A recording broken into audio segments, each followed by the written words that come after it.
Buongiorno a tutti, direi che possiamo iniziare quasi puntualissimi, sono le 10:05. Saluto tutti voi presenti qui a Venezia e anche i numerosi partecipanti da remoto e vi do il benvenuto a questo Info Day dedicato al lancio del secondo bando per progetti Classic del programma Interreg Alpine Space. Mi presento velocemente per quanti non mi conoscessero. Io sono Rita Bertocco, direttore dell'UO, l'unità organizzativa della Regione del Veneto, che si occupa di coordinare la partecipazione del territorio veneto agli 8 programmi Interreg che interessano la nostra area e alle 2 macrostrategie regionali Usare e Usalp di interesse per la Regione del Veneto. All'interno della struttura siamo anche punto di contatto nazionale del programma Interreg Central Europe, nonché certamente punto di riferimento e unità di coordinamento regionale per il programma transfrontaliero Interreg Italia-Austria e ufficio di contatto regionale per il programma transfrontaliero Interreg Italia-Slovenia. La dottoressa De Pietro, che avrebbe dovuto aprire la giornata, questa giornata di lavori, non è potuta essere presente per altri impegni e quindi porto anche da parte sua un saluto a tutti voi e certamente un saluto da parte del presidente della giunta regionale, il dottor Zaia, al quale spetta la delega ai programmi di cooperazione territoriale europea. Un saluto anche da parte del nostro direttore d'area, area politica economica, capitale umano e programmazione comunitaria, il dottor Santo Romano. Ringrazio certamente Regione Lombardia, che come sapete è copresidente del Comitato Nazionale del programma Alpine Space e sede dell'Alpine Contact Point italiano, e nella persona del dottor Roberto De Marco, che oggi interverrà da remoto, a distanza e per un'impossibilità pratica a raggiungerci qui a Venezia. Approfitto per ringraziare anche la dottoressa Maria Sole Dorazio di Veneto Innovazione, che si è resa disponibile, grazie, a partecipare oggi presentando alcuni suggerimenti utili, indicazioni operative utili per candidare le vostre idee progettuali con successo, vista l'ampia e consolidata esperienza nella progettazione, in particolare nel mondo Interreg. Il programma Alpine Space, che è stato approvato dalla Commissione il 5 maggio del 2022, con questo secondo bando dedicato ai progetti cosiddetti Classic, ha avviato la quinta selezione di proposte per il nuovo periodo di programmazione. Dopo una prima dedicata ai progetti Classic, 2 procedure dedicate alla nuova categoria di progetti definita Small Scale e infine una procedura dedicata al progetto di supporto operativo di assistenza tecnica alla strategia macroregionale USALP. L'attuale bando è stato lanciato il 3 luglio, in un periodo che possiamo anche definire un po' infelice per noi italiani, ma purtroppo, come vedrete, se parteciperete ad altri bandi di cooperazione, l'estate ci darà altre sorprese, perché a fine estate aprirà anche il bando Interreg Italia-Slovenia.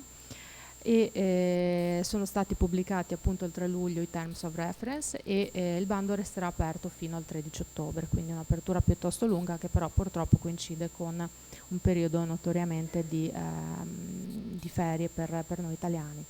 Certamente lo sviluppo delle proposte progettuali potrà essere un po' difficoltoso visto il periodo, però per questo motivo la nostra struttura alla Regione del Veneto ha voluto organizzare quanto prima una giornata informativa allo scopo di supportare tempestivamente i potenziali beneficiari del nostro territorio.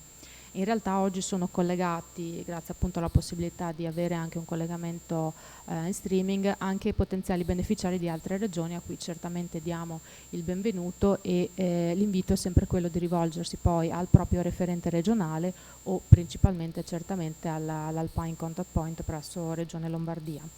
A questo appuntamento regionale Veneto farà seguito comunque un Info Day nazionale a carattere nazionale, organizzato da Regione Lombardia e che è previsto per la seconda metà di settembre.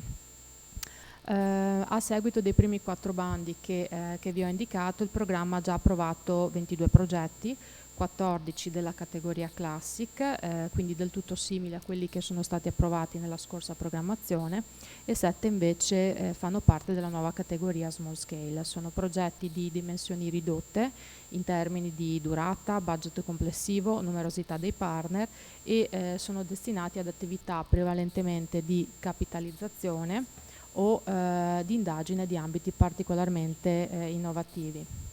Inoltre, come vi dicevo, un altro progetto è stato approvato come attività di supporto alla strategia EUSALP.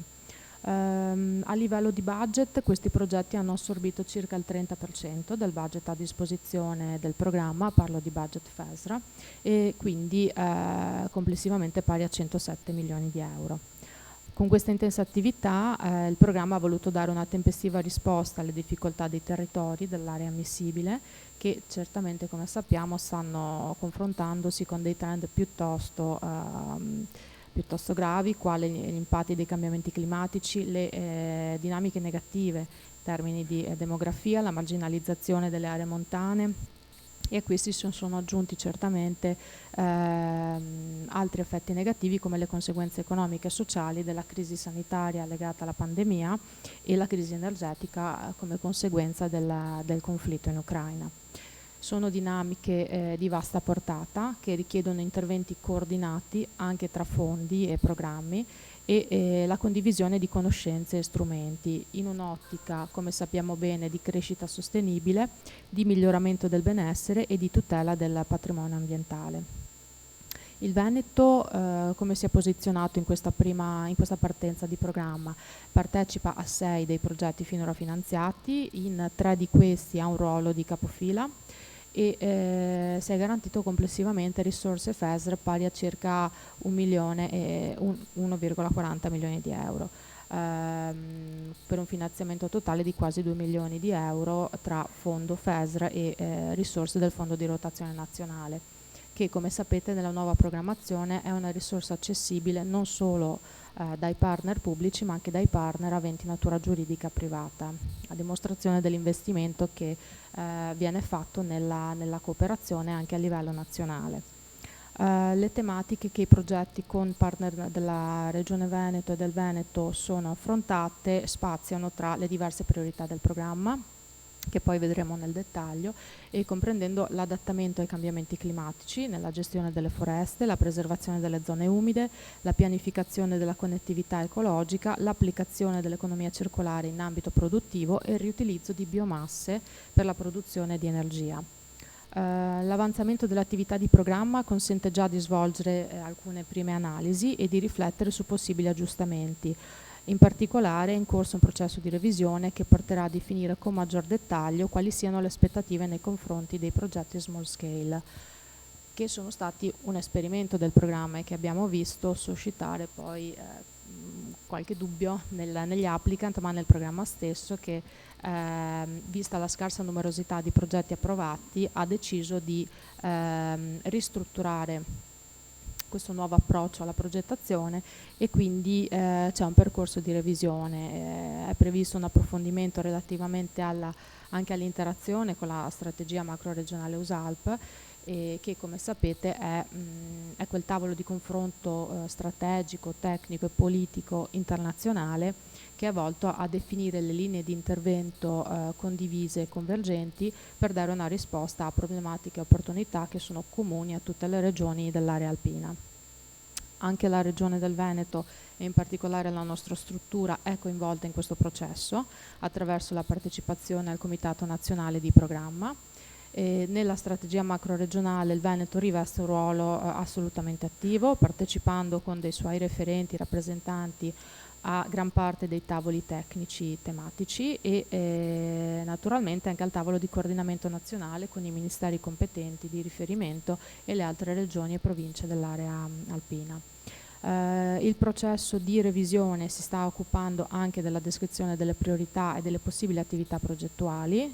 Si cercherà quindi per voi applicant di rendere più chiari gli obiettivi da raggiungere e di esplicitare meglio alcuni temi di interesse che sono contenuti nel testo del programma, che, ricordo, è stato costruito sui bisogni dell'area con un processo lungo e articolato di consultazione del territorio e che però sono forse meno dettagliati.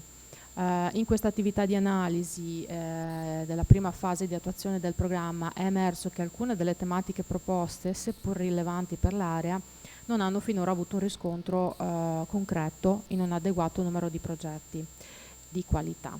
E in particolare il programma sollecita, come vedremo durante la giornata di oggi, sollecita l'attenzione su alcuni temi, quindi biodiversità e innovazione. Sono temi in cui si ritiene che vadano indagate tutte le diverse accezioni e sono temi particolarmente promettenti, quindi il bando stesso invita gli applicant a valutare le opportunità di successo, di progettualità in questi ambiti.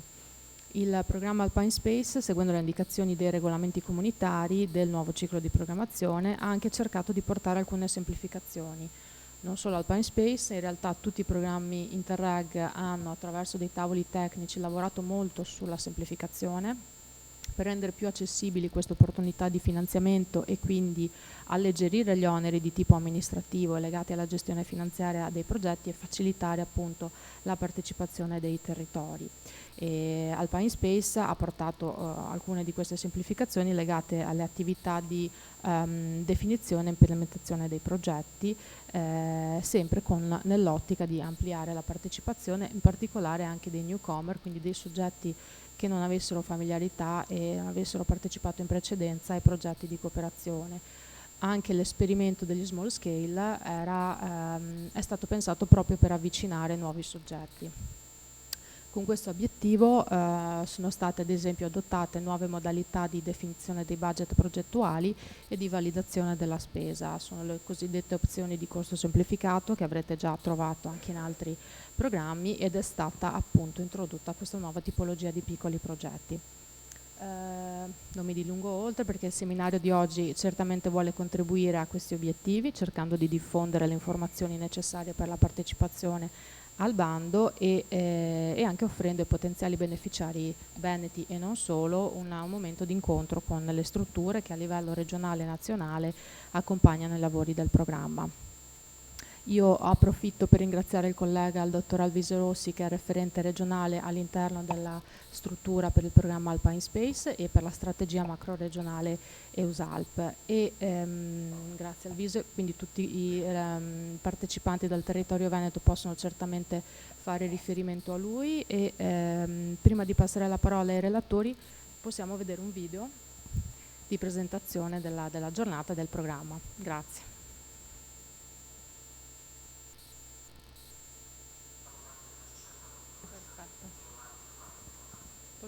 Grazie. Ecco, abbiamo visto un'introduzione che richiama le priorità, la dotazione finanziaria del programma e ora entriamo nel vivo della giornata passando la parola al dottor Roberto De Marco che è la Contact Point per l'Italia di Regione Lombardia che ha consolidato il proprio ruolo di coordinatore a livello nazionale del programma e di appunto punto di contatto. Dovrebbe essere già collegato Roberto? Dovremmo riuscire a vederti. Sì, buongiorno. Sì. Benissimo, eccoti. Sentite? Buongiorno e grazie per aver aderito a questa iniziativa. Ti passo la parola. Grazie. Grazie. Allora, condivido la presentazione.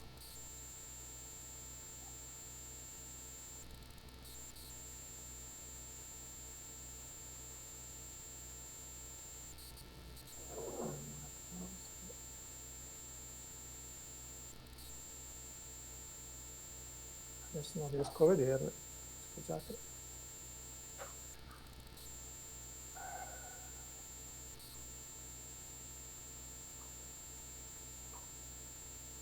Eccoci. Vedete? Ecco, sì, benissimo. Ok. Grazie. Allora, buongiorno a tutti. Già il video che avete potuto vedere ha fatto un primo quadro generale sul programma, quindi alcune cose sono magari ripetitive. Ecco, questa è l'area di programma. Come si diceva, in questa programmazione va a coincidere con quella della strategia macro-regionale EUSALP, che fino alla scorsa programmazione invece erano differenti.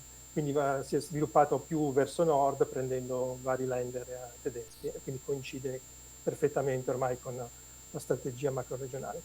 Per l'Italia abbiamo tutte le regioni alpine, dalla Liguria alla Friuli Venezia Giulia, abbiamo l'intero territorio svizzero, austriaco, Liechtenstein e sloveno e parte dei territori francese e tedesco. Sono 7 stati, 88 milioni di abitanti, l'estensione è 510.000 km². Allora, andiamo adesso a parlare un pochino così, un inquadramento per chi magari non è molto addetto a queste tematiche, sugli organi che vanno a impattare su questo programma. Prima di tutto c'è l'autorità di gestione, che è austriaca, ha sede a Salisburgo, e l'autorità di gestione è l'organo che ha la principale responsabilità del buon andamento del programma rispetto nei confronti dell'Unione Europea, quindi della Commissione, quindi deve garantire l'utilizzo proficuo dei fondi messi a disposizione, la realizzazione degli obiettivi, eccetera. L'autorità di gestione si serve di un segretariato tecnico, il cosiddetto Joint Secretariat, che anche questo ha sede a Salisburgo, fino a poco tempo fa era a Monaco, ma è stato trasferito lo scorso anno a Salisburgo.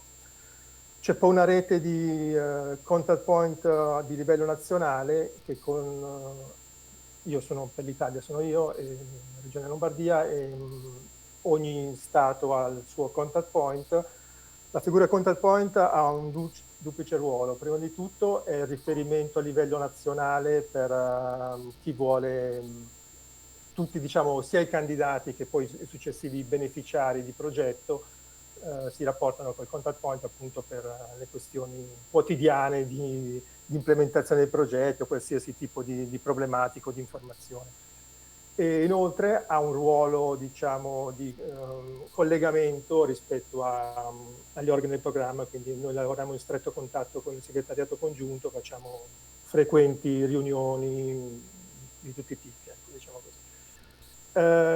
Poi c'è il comitato di programma, che è l'organo che in realtà lo metterei addirittura sopra l'autorità di gestione, perché è quello che poi infine decide, ha le decisioni reali, diciamo, rispetto al programma. Quindi banalmente la selezione dei progetti, ecco, questo è, diciamo, il ruolo più importante, ed è composto ovviamente da rappresentanti di ogni Stato, e ci sono poi osservatori della Commissione Europea, della Convenzione delle Alpi e altre associazioni, però non hanno ruolo, diciamo, deliberante questi. Poi a livello nazionale ogni Stato più o meno in modo analogo si struttura poi su un comitato nazionale. Per l'Italia è rappresentato ovviamente dai membri regionali delle regioni alpine, e ci si trova solitamente alla vigilia dei comitati di programma per decidere un po' diciamo, la posizione nazionale da tenere poi appunto in sede di comitato di programma. Parliamo un po' in generale del programma. Cosa fa il programma Spazio Alpino? Allora, implementa, finanzia e sostiene progetti di cooperazione transnazionale, questo l'abbiamo già capito, e soprattutto vuole facilitare delle soluzioni congiunte, quindi transnazionali, a sfide comuni. Ecco.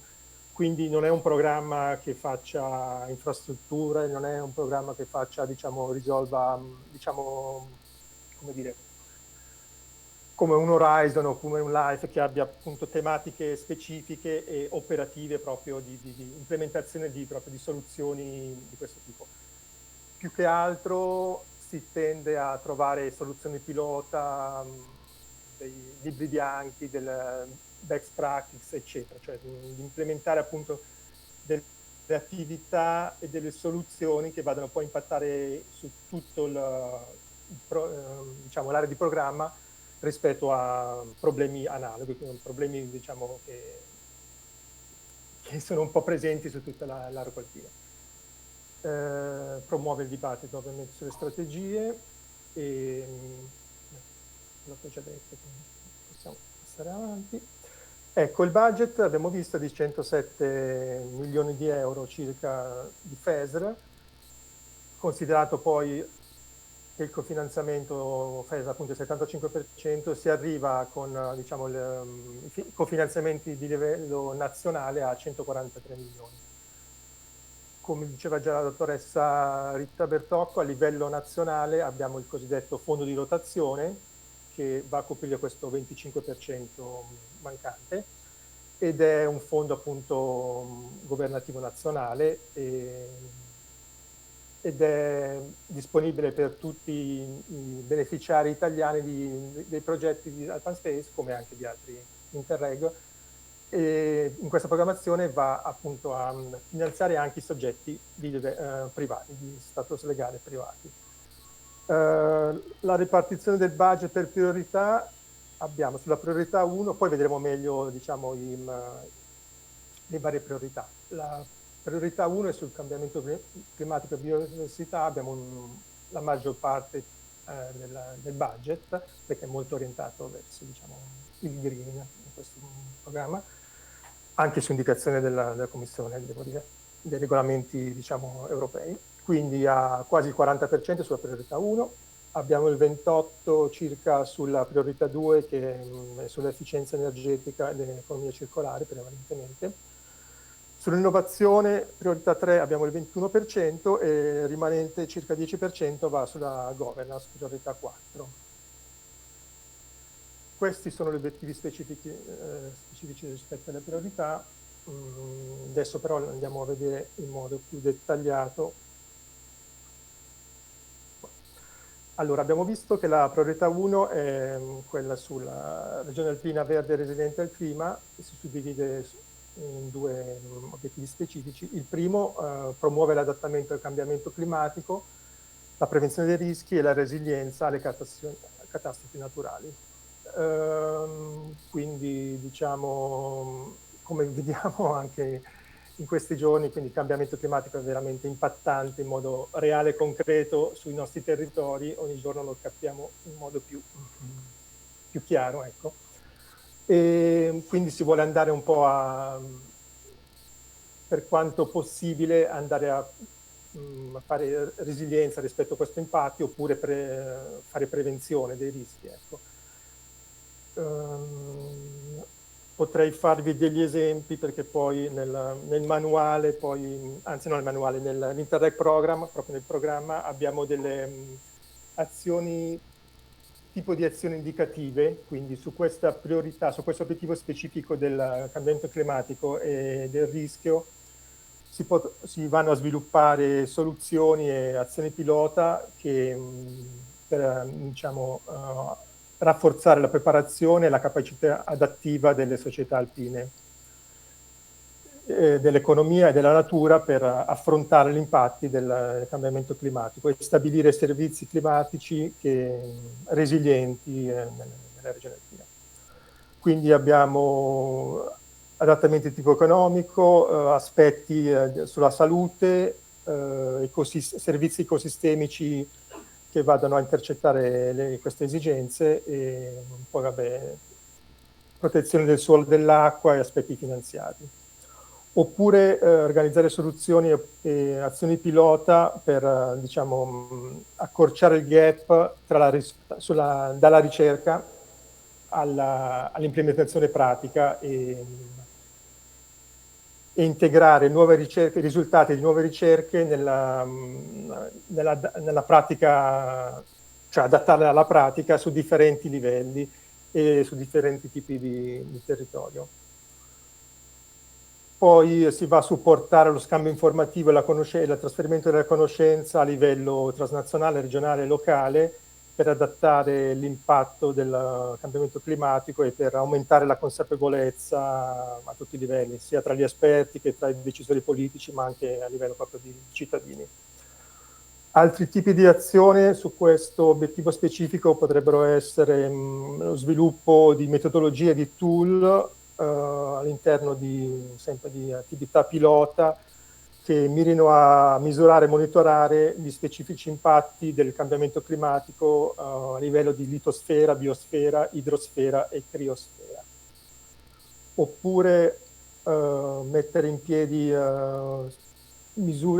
piani di misura strategici integrativi e preventivi nel campo della pianificazione spaziale e del risk management attraverso sviluppo di soluzioni condivise, tools, database interoperabili, monitoraggio di disastri e sistemi warning and response system, anche qua a diversi livelli territoriali e anche con l'utilizzo di soluzioni nature-based, quindi sono basate su soluzioni naturali.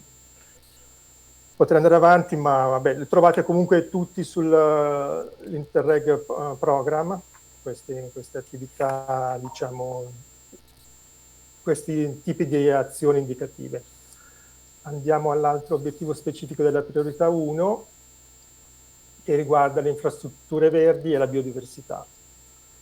Anche qua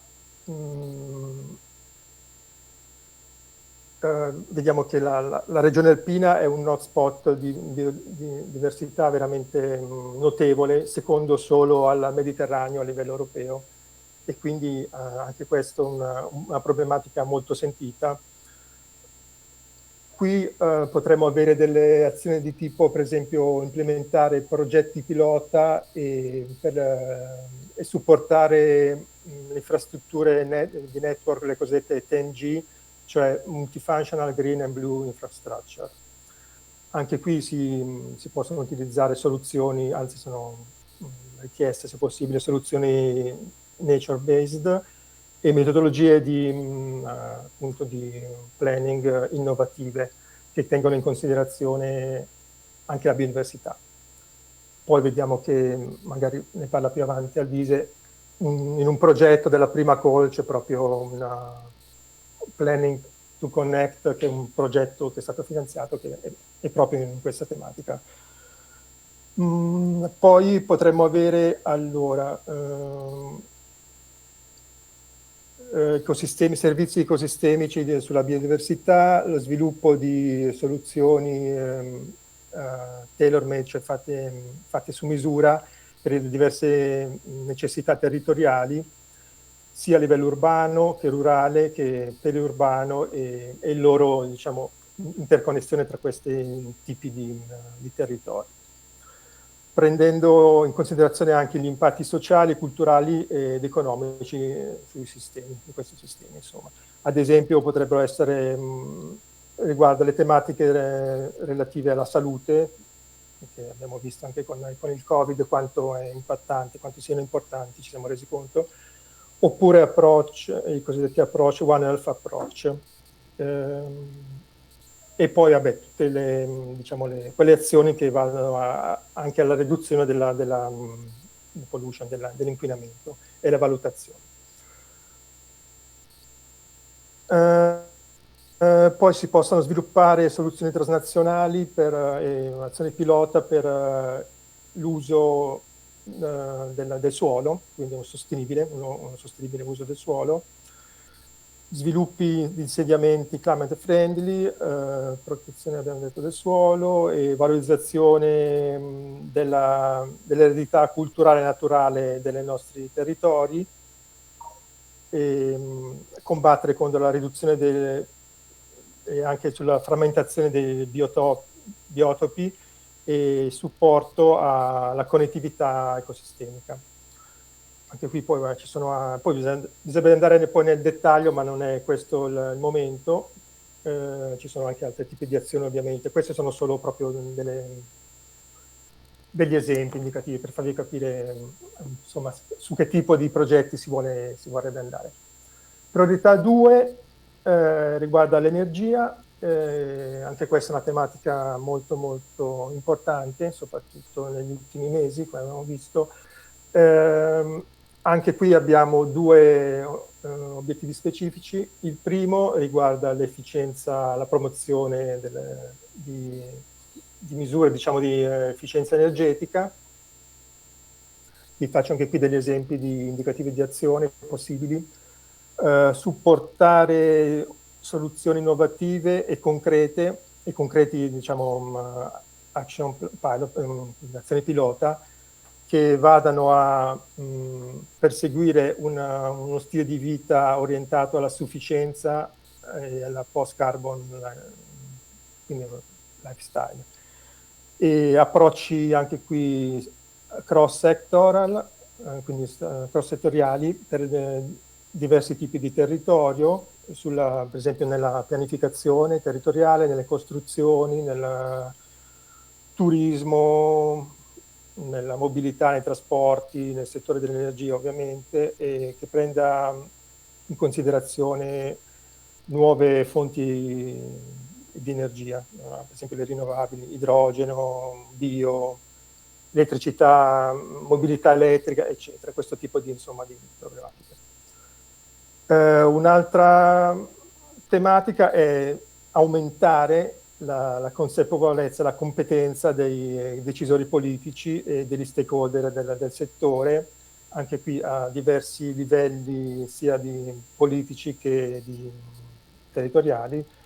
E inoltre un'altra tematica molto importante che sta venendo sempre più in luce è le cosiddette comunità energetiche, anche questo è un tema vastissimo, per supportare quindi la transizione verso una società che abbia a cuore l'efficienza energetica e uno stile di vita post-carbon il più possibile. Anche qua i campi possibili sono sempre il planning, quindi la pianificazione, le costruzioni, sia residenziali che sono pubbliche, il turismo, mobilità, trasporti, eccetera. Poi vabbè, c'è tutto il tema ovviamente della ricerca, diciamo la ricerca e innovazione è la priorità 3, però come vedete non è che c'è nero e bianco, sono molto molto interconnesse tutte queste tematiche, quindi anche qua sulla priorità 2 abbiamo tutta la tematica della ricerca e sviluppo, le attività su queste tematiche sono enormi e anche qua c'è tutto l'integrazione dei sistemi multienergetici, l'uso delle rinnovabili, eccetera. Poi un'altra tematica potrebbe essere quello della energy poverty policies, quindi diciamo tutte quelle politiche che vanno a cercare di dare risposta alla povertà energetica, soprattutto per quello che riguarda il riscaldamento, il rinfrescamento e quindi per l'inclusione sociale, quindi diciamo quegli impatti più sociali di questa problematica energetica. Ecco, tutto questo impatto qua, questo settore, anche questo abbiamo grandi spazi di possibili progettualità. Ecco. Vabbè, andiamo avanti. L'altro obiettivo specifico riguarda invece la circular economy. Anche questo è un tema molto, molto grande, molto vasto e molto sentito. Qui possiamo avere, ad esempio, soluzioni, quindi cercare di mettere in piedi soluzioni circular, green e bioeconomy solution che facilitano lo sviluppo e l'implementazione di un'economia che abbia un approccio green e circolare. Questo tra diversi attori, quindi si può andare a focalizzarsi su vari stakeholder, perché appunto l'impatto di questa tematica, come ben capite, è a 360 gradi, oppure ci possono essere l'implementazione di scambi di buone pratiche, attività pilota, per un approccio interregionale dell'economia circolare, perché questo abbiamo visto che soprattutto, come anche facilmente intuibile, le barriere, diciamo, di confine amministrative tra i vari stati creano a volte grosse problematiche nell'impostazione di questo tipo di politiche, perché ovviamente ogni territorio ha diversi gradi di maturità e di sviluppo sulle varie, sia a livello legislativo, sia a livello già di cluster formati. Quindi un grande tema potrebbe essere appunto andare a sviluppare progettualità che facilitano appunto questi e rendano più facile, ecco, a livello anche transfrontaliero la messa in piedi di economie circolari tra tra i diversi territori.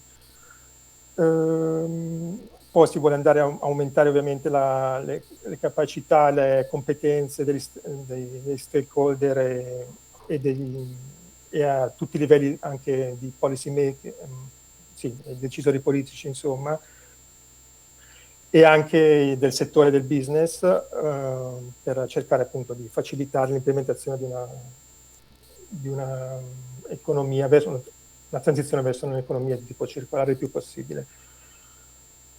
Anche qua ci si potrebbe allungare, però adesso non abbiamo il tempo, non mi sembra neanche la sede opportuna, quindi poi ovviamente io sono come contact point, sono disponibile per consultazioni, per se avete idee progettuali potete contattarmi e si può, in base appunto alla vostra tematica, si può approfondire ulteriormente in questi.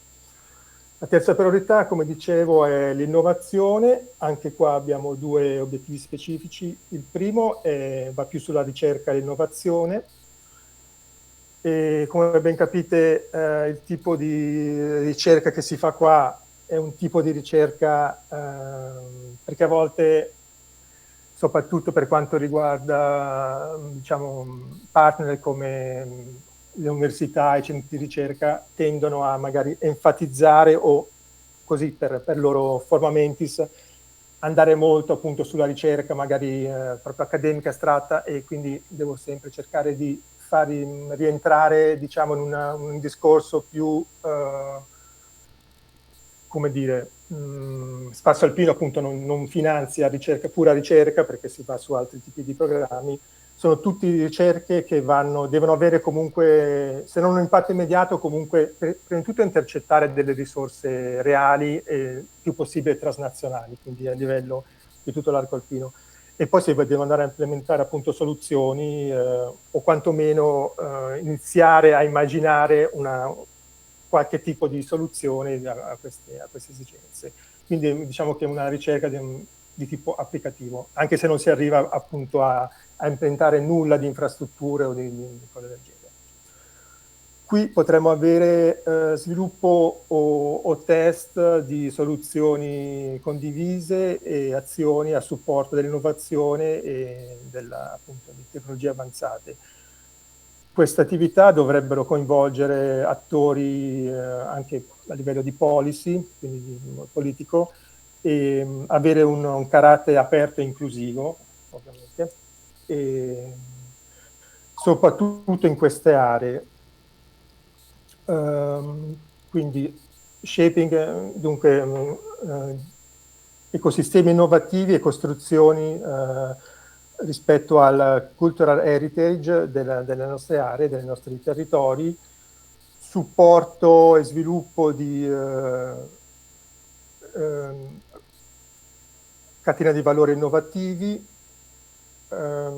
Queste catene di valore dovrebbero coinvolgere attori rilevanti, inclusi gli individui e sociali e stakeholder sociali, quindi a livello sociale, per promuovere ed esplorare soluzioni di social innovation. Anche questa è stata, diciamo, enfatizzata e stressata come tematica rispetto alla scorsa programmazione, quindi innovazione, ma non dico con un occhio di riguardo perché non è così, però comunque tenendo ben presente anche l'innovazione sociale, che anche qui torno a dire, come già detto prima, questi anni di Covid ci hanno fatto capire quanto sia importante questo tipo di ricerca e di implementazione sui territori, soprattutto per le aree magari più remote. Quindi pensiamo al telelavoro, pensiamo alla didattica a distanza, pensiamo ai servizi sanitari nelle zone appunto poco densamente popolate, con diciamo, popolazione prevalentemente anziana, poco avvezza ai sistemi tecnologici. C'è tutto un discorso enorme da fare in questo campo.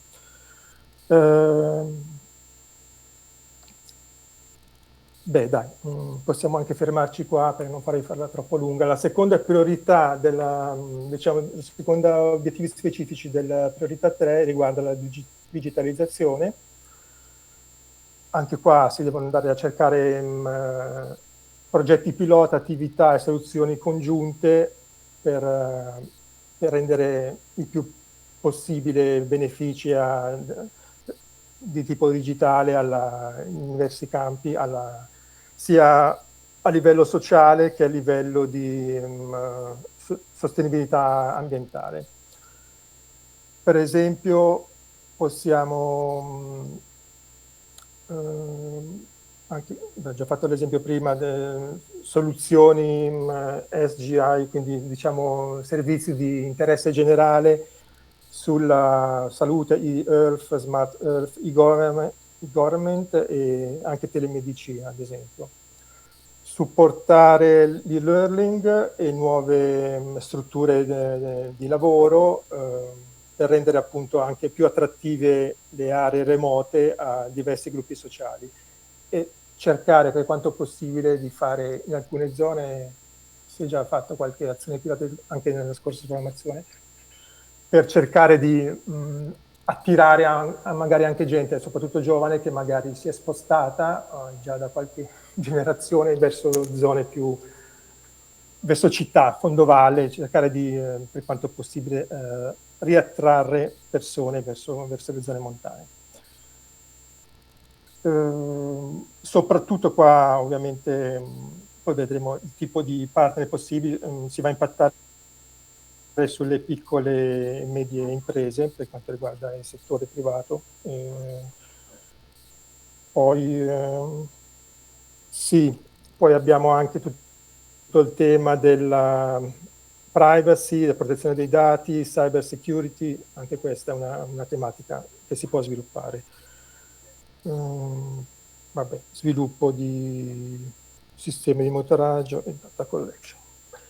Poi infine c'è la priorità 4, che non è prevista in questa call, nella seconda call, che comunque fa parte delle priorità di questa programmazione, è più sulla governance, quindi diciamo che il budget che abbiamo visto è circa il 10% su questa priorità, va a supportare soprattutto la macrostrategia regionale, quindi EUSALP, e quindi perché EUSALP non ha un proprio budget, quindi si appoggia sul programma per diciamo, lo sviluppo di proprie azioni, e quindi questa priorità in buona sostanza va nella maggior parte del budget a supportare queste tematiche legate a EUSALP. Ciò non toglie che però sono previste credo il prossimo anno, dovevano già essere quest'anno, ma come diceva prima Rita Bertocco, c'è un ripensamento sugli Small Scale Project e quindi andrà a finire nel 2024. Ci sarà sicuramente una call dedicata a queste priorità anche per i piccoli progetti e quindi vedremo il prossimo anno. Qui c'è un po' un riassunto sullo stato di avanzamento del programma su queste 4 priorità con i progetti approvati e poi comunque le slide verranno diffuse, quindi si può andare a fare dei focus. Il circa 30% è già stato allocato, 153 proposte progettuali sono state già sottomesse in GEMS sulla piattaforma e 22 approvati, e quindi sono in corso. Qui abbiamo anche una piccola diciamo, visualizzazione delle grafica sulle tipologie di progetti approvati finora. Vediamo che soprattutto sulla 3.2, sulla digitalizzazione, si caldeggia, pur non essendoci una call ristretta a tematiche particolari, quindi aperta a tutte le prime 3 priorità, comunque si è visto nelle prime call che diciamo un'area ancora non in modo molto presidiato come proposte, quindi si vuole incentivare ecco, soprattutto la digitalizzazione e poi la biodiversità eccetera eccetera e l'innovazione. Qui vabbè, forse poi ne parlerete poi voi, studiamo un focus sul Veneto, quindi possiamo anche saltare questo. Diciamo a livello nazionale abbiamo avuto 21 progetti con circa 9 milioni di euro FESR di finanziamento ad oggi. E niente. per ora mi fermerei qua e poi ovviamente possiamo rispondere alle domande che eventualmente arriveranno. Allora, levo la condivisione. Grazie Roberto, grazie per questa panoramica Ok, dettagliata. prego. Grazie. Grazie di nuovo appunto per aver illustrato contenuti e finalità del programma e per aver sottolineato la ricchezza dell'area alpina soprattutto in termini di biodiversità, con dei riferimenti che hanno sicuramente sottolineato e fatto presente a tutti noi come la cultura delle Alpi sia naturalmente votata alla sostenibilità, al verde, e quindi ci siano grandi possibilità per predisporre delle progettualità di successo che rispondano al carattere verde del programma e nel contesto più ampio delle due sfide della transizione ecologica e digitale che caratterizzano questa programmazione. Grazie nuovamente e prima di passare la parola al collega Alvise Rossi vi ricordo che è possibile inviare delle domande attraverso Slido a cui inizieremo a dare risposta dopo l'intervento del collega. Vi ricordo l'hashtag AS come Alpine Space Info Day e poi c'è anche un codice QR che ritrovate nell'agenda e adesso sullo schermo. Benissimo, allora passiamo ai contenuti del bando e alle indicazioni operative e ti passo la parola Alvise. Grazie. Grazie, buongiorno a tutti. Allora, il mio intervento è appunto, come diceva Rita Bertocco, orientato a presentare rapidamente i contenuti del bando. Dopo questa ampia introduzione al contenuto del programma, ovviamente il bando focalizza l'attenzione su alcuni contenuti. Bisogna dire che il bando questo secondo bando per progetti Classic non si è ritenuto di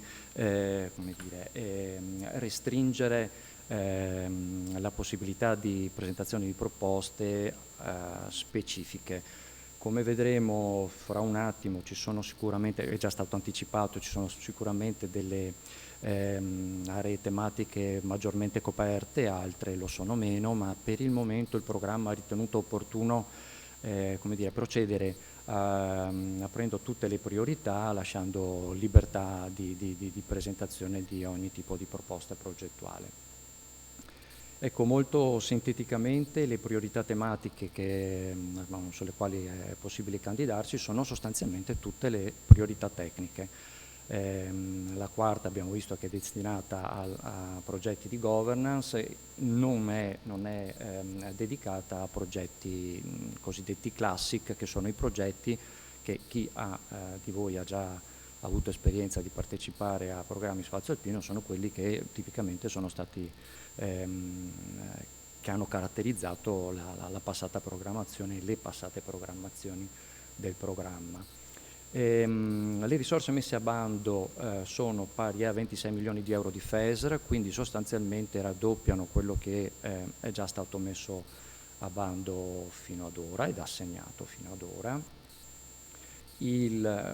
Ricordo che la quota di finanziamento è quella del 75%, al quale poi si aggiunge un 25% di fondo di rotazione a disposizione dei partner italiani. Attenzione di tutti i partner italiani per questa programmazione. Nella scorsa ai soggetti privati era richiesto di compartecipare con una loro quota di cofinanziamento. Per quest'anno non sarà così, questa programmazione scusate non sarà così. Va segnalato che questo è la decisione, la posizione che ha preso lo Stato italiano. Non per tutti gli Stati ci sarà un cofinanziamento automatico da parte di soggetti pubblici, quindi caso per caso, partner per partner dovrà valutare la copertura delle risorse residue. Un rapido sguardo alla documentazione di riferimento. Il programma Interreg è stato citato, nominato più volte anche dal collega Roberto De Marco. Ci sono però altri documenti, e non sono pochi purtroppo, infatti una delle attività a cui noi cerchiamo nelle quali noi cerchiamo di dare supporto, soprattutto a chi non ha ancora avuto esperienza di progettazione, è proprio quella di come dire, accompagnarli attraverso questa copiosa documentazione, dando le indicazioni del caso. Quindi a fianco al programma Interreg c'è il manuale di programma, nel quale sono sostanzialmente accolte le modalità operative e le indicazioni su come procedere per la definizione di un progetto, ma anche per la conduzione di un progetto una volta approvato. Vengono come dire, citate le voci di spesa che sono riconosciute, vengono citate le modalità di costruzione di un budget, giusto per segnalare i contenuti più importanti. Voi capirete, in questa mattinata cerchiamo un po' di dare delle indicazioni un po' su tutti i temi salienti e tutte come dire, dare delle highlights, ecco, sugli aspetti sui quali va portata la vostra attenzione. Ovviamente poi sarà necessario un approfondimento, e per questo, come già detto, insomma, siamo disponibili sia noi come struttura che il collega come contact point.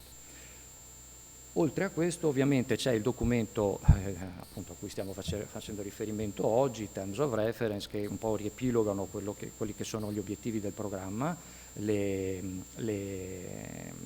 priorità disponibili per questo bando, e la disponibilità finanziaria, e dà anche delle indicazioni sulle tipologie di progetto che sono, come dire, accolte dal programma, ma su questo magari approfondiremo più avanti.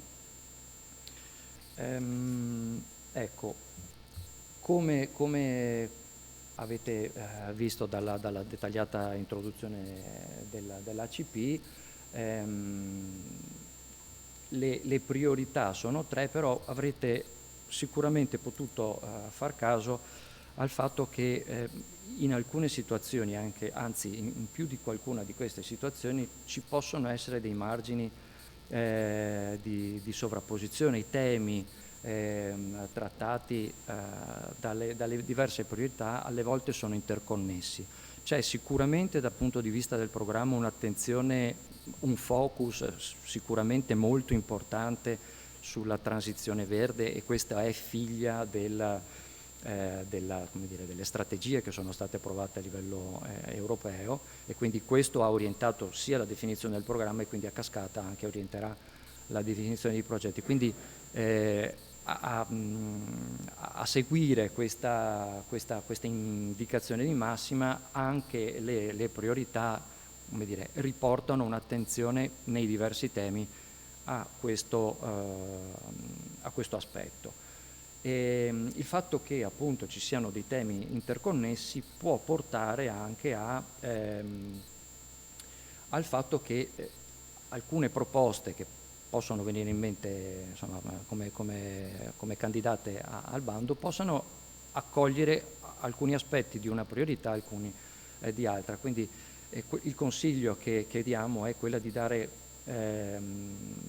rilevanza all'obiettivo principale del progetto, e quindi collocare il progetto in coerenza con quello che è l'obiettivo principale del progetto, anche se poi ci possono essere dei benefit, delle ricadute anche su altre tematiche. Ovviamente, come avrete modo di vedere leggendo il programma, le priorità che sono descritte nel programma non sono poi così dettagliate. Questo è figlio di due aspetti sostanzialmente. Il primo è che inevitabilmente questi programmi sono derivati da attività di concertazione e quindi negoziato, e quindi diversi paesi che hanno a volte anche interessi non perfettamente convergenti, e quindi insomma si arriva a delle soluzioni di compromesso, e per questo la nostra attività si chiama cooperazione, insomma. Quindi questo è un primo aspetto. Il secondo aspetto però è anche dovuto al fatto che c'è comunque l'intenzione di lasciare margine di intervento ai progettisti, cioè dare il più possibile la possibilità di dare spazio alla creatività, ma non solo, ma anche a possibili esigenze che dovessero emergere dal territorio. Quindi anche le attività che avete sentito descritte dal collega del Contact Point, consideratele come delle indicazioni, delle possibilità, ma non consideratele in termini esaustivi. Quindi attenzione, non tutto quello che è scritto nell'elenco delle attività citate dal programma non sono tutte sole quelle, né il fatto di corrispondere perfettamente a una di quelle attività garantisce al progetto che viene presentato più o meno chance di essere approvato. Parleremo più avanti del processo, di alcune indicazioni per la definizione del processo di definizione dei progetti, e magari cercherò di essere un pochettino più dettagliato, poi eventualmente approfondiremo. Ecco, sono stati indicati appunto i temi con potenzialità, ecco, questo diciamo, ci fa piacere sottolineare questo aspetto, perché nonostante il programma abbia deciso di aprire a tutte le priorità, sicuramente c'è una yellow light, mi viene da dire, no? Quindi un semaforo giallo su un punto di attenzione a due temi che sono considerati di grande rilievo per l'area e che al momento non hanno avuto l'attenzione o comunque una risposta di qualità sufficiente rispetto a quelle che appunto sono le aspettative del programma. Devo dire che per quanto riguarda il tema della biodiversità, fortunatamente il Veneto su 3 progetti partecipa a 2 di questi, quindi insomma in un caso è anche capofila, quindi diciamo, abbiamo in qualche modo fatto un po' da apripista, però aspettiamo buona compagnia anche da altri. Ecco, invece il tema dell'innovazione è un tema molto rilevante, sul quale c'è stata al momento poca risposta, probabilmente perché non è stato compreso fino in fondo, probabilmente perché è un tema anche per certi versi disorientante. Innovazione vuol dire moltissime cose e diciamo, per farla breve, senza voler andare troppo nel dettaglio, il programma non intende escludere nessun tipo di innovazione, a parte il fatto dell'esclusione di progetti squisitamente volti alla ricerca. Tutti quei progetti che portano a innovazione tecnologica, di processo, ma anche innovazione di tipo sociale, sono ben accetti, ben accolti dal programma. Il programma vede attraverso questa priorità un'opportunità per accompagnare l'area di interesse a seguire quelle che sono le grandi tendenze che stanno sostanzialmente sconvolgendo il mondo. Okay? Quindi se da un lato l'attenzione è quella a una transizione verde, a un'attenzione ai consumi energetici, alla produzione di energia, alle infrastrutture verdi, alla tutela dell'ambiente, qui si va un po' teoricamente, insomma, l'auspicio è quello di un po' prendere per mano il territorio e accompagnarlo verso quelli che sono le prospettive che i megatrends indicano per l'area. Ecco, quindi insomma giusto un accenno anche su questo. Qualche punto giusto per supportare un po' chi non è ancora così abituato a partecipare ai bandi, quindi qualche punto un po' da seguire, un po' in sequenza, anche un po' un piccolo vademecum, un piccolo momento di supporto, ecco, diciamo. Io consiglierei sinceramente, ovviamente partendo da un'idea o da un possibile ambito di intervento di interesse del territorio o di un piccolo gruppo di partenariato che si sta formando, e partirei sicuramente con l'analisi di progetti che già sono stati finanziati. Quindi capire, questo li trovate nella sezione Our Projects del programma, potrebbe anche essere interessante vedere qualcosa di quanto già sviluppato anche dai programmi, chiamiamoli gemelli, primo fra tutti Central Europe, che in parte copre la stessa area, ma anche altri programmi transnazionali e transfrontalieri. Quindi quello che è già stato fatto, perché i progetti, una delle attività fondamentali dei progetti è quella di capitalizzare, quindi cercare assolutamente di evitare ripetizioni che non verrebbero ovviamente finanziate. Allora, poi c'è una possibilità di una prima verifica di adeguatezza della proposta progettuale, cioè il mio progetto. Dopo quello che abbiamo presentato adesso, già si capisce insomma che non è poi così semplice individuare il tipo di progetto più adeguato per il programma. Però insomma una prima verifica si può fare attraverso questo Early Assessment Checklist che è nel sito del programma, e già lì insomma con 4-5 domandine si capisce subito se si è sulla buona strada, oppure se invece qualche cosa va rivisto, oppure se assolutamente il progetto non è adeguato per il programma, e può essere anche questo il caso. Teniamo presente il fatto che, pur essendo il programma organizzato, avendo il programma organizzato la selezione di progetti su 2 fasi successive, quindi la presentazione di un primo application form, tra virgolette, semplificato, la prima selezione e l'invito al secondo step soltanto delle proposte preselezionate, che quindi dettaglieranno la proposta, aggiungeranno i contenuti non inizialmente richiesti per la prima fase. Io mi sono sentito di mettere tra virgolette questo semplificato per mettervi, come dire, in guardia, o comunque porre la vostra attenzione sul fatto che l'application form del primo step non va preso sotto gamba, non è una preselezione di idee progettuali, poi se piace l'idea si vedrà.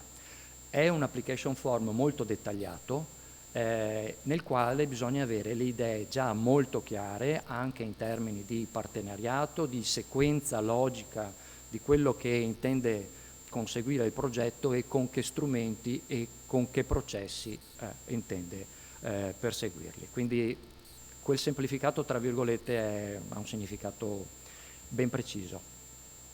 È richiesto, ma è anche consigliato, un contatto con il contact point prima della presentazione del progetto, perché questo vi può aiutare nella definizione della vostra proposta, e aiuterà poi il contact point, una volta presentato il progetto, a contattarvi nel momento in cui vi fosse esigenza di richiedere ulteriori specifiche. Ecco, l'invio viene fatto attraverso questo Joint Electrical Monitoring System. Nel sito trovate una guida che vi descrive il suo funzionamento, e ultimo passo, prima di schiacciare il bottone invio per spedire il progetto, un'attenzione alla checklist. Purtroppo abbiamo visto, non di rado, progetti anche di buona qualità essere esclusi dalla valutazione perché mancava qualche elemento fondamentale. Quindi vi invito caldamente a comporre questa checklist e verificare che la vostra proposta progettuale abbia tutti gli elementi necessari per superare la prima fase, la primissima fase, che è la fase di completezza e di eligibilità, di ammissibilità della domanda, cosa che altrimenti lo porta a non essere valutato. Allora, io non andrò nel dettaglio della selezione delle proposte, vi faccio però presente che nei manuali che vi ho presentato sono accolte anche le modalità di selezione dei progetti. Quindi cosa viene valutato e che peso viene dato ai singoli elementi di valutazione. Quindi mi pare, come dire, una indicazione molto preziosa per capire su che aspetti concentrare la propria attenzione nella definizione dei contenuti del progetto e quindi in qualche modo garantire al progetto qualche margine di successo in più. Diciamo che mi limito a dire che nella prima fase c'è l'attenzione particolarmente concentrata sugli aspetti strategici. Il progetto interessa al programma, è utile per il programma, serve a dare risposta alle richieste del programma, contribuisce agli obiettivi del programma. Ok. Nella seconda fase le richieste saranno più focalizzate sia sugli elementi non inizialmente inclusi nell'application form, primo fra tutti il budget, e poi sugli aspetti più di tipo operativo, riprendendo in mano, e qui concludo, invece gli aspetti strategici che erano stati considerati non del tutto soddisfacenti dalla prima selezione e che tuttavia non avevano portato all'accantonamento del progetto e avevano portato, perché questo può succedere, a delle indicazioni di rettifica. Quindi alcuni progetti possono passare il primo step con delle indicazioni di aggiustamento, di miglioramento, e queste anche di livello strategico verranno, l'accoglimento nella nuova proposta di queste indicazioni verrà sicuramente verificata nella secondo step. Rapidamente, ma lo trovate scritto, insomma si tratta veramente di date e numeri che sono facilmente recuperabili nella bozza, nel testo della Terms of Reference. La scaletta, abbiamo detto 3 luglio sono stati presentati i Terms of Reference, la scadenza che adesso è assolutamente importante è quella del 13 ottobre, ore 13, attenzione, non tutta la giornata. Io vi consiglio caldissimamente di non arrivare, per chi volesse ovviamente presentare il progetto, di non arrivare alla scadenza per presentare il progetto, perché qualche difficoltà, qualche problema di collegamento è sempre dietro l'angolo, quindi cercate di prendere un po' per tempo. E indico soltanto il fatto che la durata e le scadenze che sono indicate nel Terms of Reference dipenderanno poi dalla numerosità dei progetti che verranno presentati, perché da quello dipenderà anche la tempistica necessaria per la valutazione delle proposte. Per il momento mi fermo e lascio di nuovo la parola a Rita Bertocco. Grazie.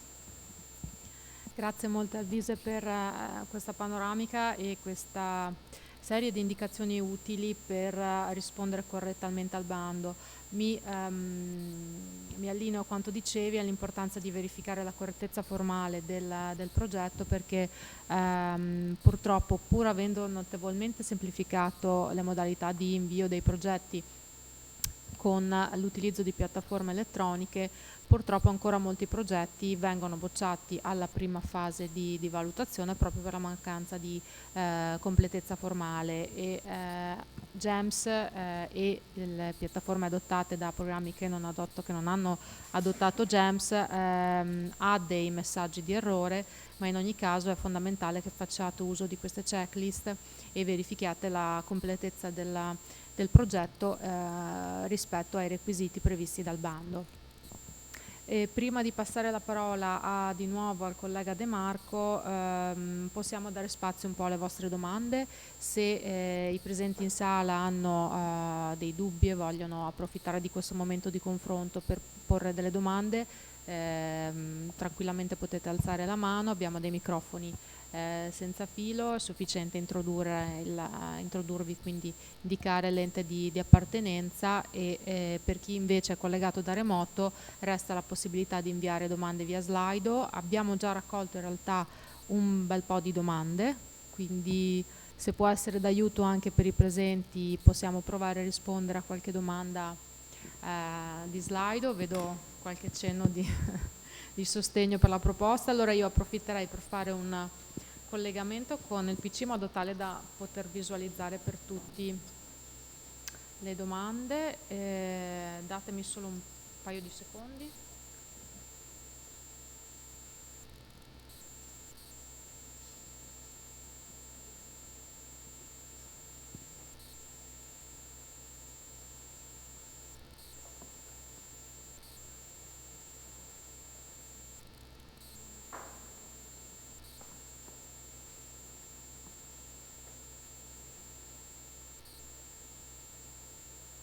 Speriamo di non aver bloccato tutto, ma vedo dei movimenti forse. Non so se dalla regia ci possono dare una mano per... perfetto, benissimo. Ecco, come vedete abbiamo già raccolto 14 domande e ad alcune probabilmente possiamo dare una risposta molto veloce, quindi quando verrà pubblicato il prossimo bando Small Scale? L'abbiamo già anticipato, ma se vuoi Alvise complementare. Sì, diciamo che a seguito di questo processo di revisione sulla nuova tipologia di progetti small scale, che appunto sono una novità per questa programmazione, e si è rilevato che non sono stati pienamente compresi, quindi è stato necessario, è in corso un processo di approfondimento per capire un po' anche insomma come definirli meglio, quindi al momento è stata sospesa la pubblicazione di bandi, però per il prossimo anno saranno sicuramente disponibili. Perfetto. Il fondo di rotazione sì, è confermato per i partner italiani di qualsiasi natura giuridica, quindi anche per i soggetti privati, come abbiamo già ricordato durante la mattinata. Come orientarsi per la scelta delle opzioni di rendicontazione delle spese? Ecco, questa è una domanda abbastanza complessa. Lo scenario è ampio e Alvise, se vuoi appunto rispondere. Allora io direi che su questo forse converrà fare un piccolo approfondimento più tardi quando parleremo delle categorie di spesa. Diciamo che anticipo brevissimamente, poi magari, anzi sicuramente approfondiremo un attimo. Il programma quest'anno, tra le opzioni di semplificazioni, prevede anche delle opzioni di semplificazione per le categorie, per la rendicontazione e riconoscimento quindi delle voci di spesa, portandone alcune semplicemente in regime forfettario rispetto ad altre. Ad esempio, le spese per missioni saranno forfettariamente contabilizzate in base alle spese sostenute per il personale. Questo è solo un esempio. L'attenzione che vorrei porre, ma ne parliamo sicuramente anche più avanti, è il fatto che, essendo queste voci di spesa collegate, una bassa performance su una voce di spesa ha una ricaduta anche sulle altre, su quelle che sono collegate in modo forfettario. Quindi l'orientamento che vi voglio dare è, primo, innanzitutto capire bene su quali tipologie di spesa utilizzerà in modo particolare il progetto. Partendo da questo è opportuno definire qual è il mix, perché sono possibili diverse opzioni, qual è il mix di rendicontazione delle categorie più adeguato al progetto. Dopodiché è possibile utilizzare un applicativo che è pubblicato nel sito del programma, che attraverso una simulazione dice quanto sarà disponibile per determinate categorie di spesa, cioè quelle dipendenti per capirci, mettendo a disposizione un determinato budget per le categorie di spesa che vengono rendicontate normalmente. Quindi nell'esempio, quante missioni, che budget avrò a disposizione di missioni se metto 100 nella categoria di spesa relativa al partenariato. Ecco, magari poi approfondiamo un po' meglio. Certo, e quindi diventa fondamentale certamente prima scegliere l'opzione e la combinazione di opzioni più sostenibile, diciamo così, per il proprio ente, per il progetto, e poi è fondamentale avere un'attività di monitoraggio costante in modo tale da valutare per tempo l'impatto di eventuali tagli in una voce di spesa sulle altre, data appunto la concatenazione tra le voci di spesa. La seguente, allora questa l'abbiamo risposto. I progetti che trattano tematiche con potenzialità verranno favoriti nella selezione? Allora, no, nel senso che la selezione è sempre orientata alla qualità dei progetti, ed è questo il motivo, perché non è che non ci siano state proposte progettuali sulle priorità con potenzialità, è viceversa successo che le proposte non sono state ritenute sufficientemente performanti, cioè non sufficientemente rispondenti alle esigenze del programma. Quindi sicuramente sono le benvenute, sicuramente si guarderanno con attenzione, sicuramente passeranno soltanto se avranno la qualità necessaria. Certo. Che tipo di cofinanziamento esiste per i partner non italiani? Allora sappiamo che l'Italia è diciamo unica in questo panorama di cofinanziamenti complementari nazionali, e quindi è l'unico Stato che di fatto garantisce una copertura totale a tutti i partner. Per quanto riguarda gli altri paesi, al di là dell'indicazione generale di far riferimento ai punti di contatto di ciascuno Stato membro, non so se ci sono già delle informazioni che possiamo condividere. Sì, diciamo che il percorso che consigliamo di fare è con quello di segnalare al potenziale partner non italiano di contattare al più presto il proprio contact point. I contact point danno indicazioni specifiche paese per paese su come procedere all'individuazione del cofinanziamento nazionale. Quindi direi che questa è la via maestra e consiglio a tutti di seguirla. Ci sono informazioni sul sistema di controllo nazionale. Allora, aiuto. Come per ogni programmazione l'Italia parte con un po' di ritardo sulla questione. Il sistema di controllo nazionale rientra nella più ampia governance della cooperazione della CTE nazionale, per cui c'è un importante aggiornamento di poche settimane fa e pochi giorni fa. Il 13 luglio è stata approvata in sede di conferenza Stato-Regioni, è stato approvato lo schema d'intesa della governance CTE che definisce i ruoli di tutti gli attori della governance e alcuni meccanismi, tra i quali anche appunto quelli legati al sistema di controllo nazionale. Sostanzialmente vengono riconfermate le impostazioni del 14-20 con alcune importanti novità. In attesa della pubblicazione dell'atto definitivo e dell'attuazione legata appunto all'adozione di decreti che avverranno nei prossimi mesi, possiamo già anticipare che finalmente è stata accolta la richiesta che proveniva dal territorio di creare un roster nazionale di controllori di primo livello che verrà gestito dall'ex Agenzia per la Coesione Territoriale e che sapete è cessata con il decreto PNRR dello scorso aprile e le cui funzioni sono state assorbite dal Dipartimento Politiche di Coesione della Presidenza del Consiglio dei Ministri. I meccanismi appunto di funzionamento e di adozione da parte di ciascun programma verranno definiti nelle prossime settimane e poi ciascun programma darà indicazioni ai propri beneficiari. Però questa è una novità importante che dovrebbe alleggerire le procedure di individuazione dei controllori di primo livello, potendo far affidamento su una selezione centralizzata di controllori con esperienza e chiaramente in possesso dei requisiti previsti dal sistema di controllo.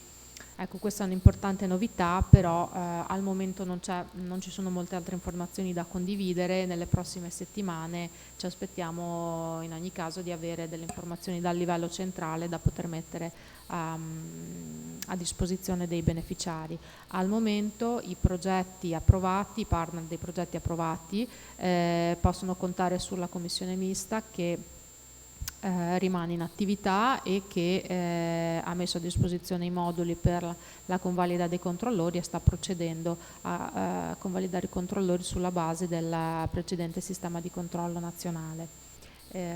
Ogni informazione utile certamente sarà messa a disposizione tempestivamente dei beneficiari. Quale percentuale di progetti è passata dall'approvazione allo step 1 al superamento anche dello step 2 e quindi al finanziamento, e quanti esclusi? Allora, sappiamo che i bandi a 2 step possono sembrare facili, ma in realtà contengono delle insidie, e non so se forse Roberto ha dei dati sul tasso di successo tra le 2 fasi del bando.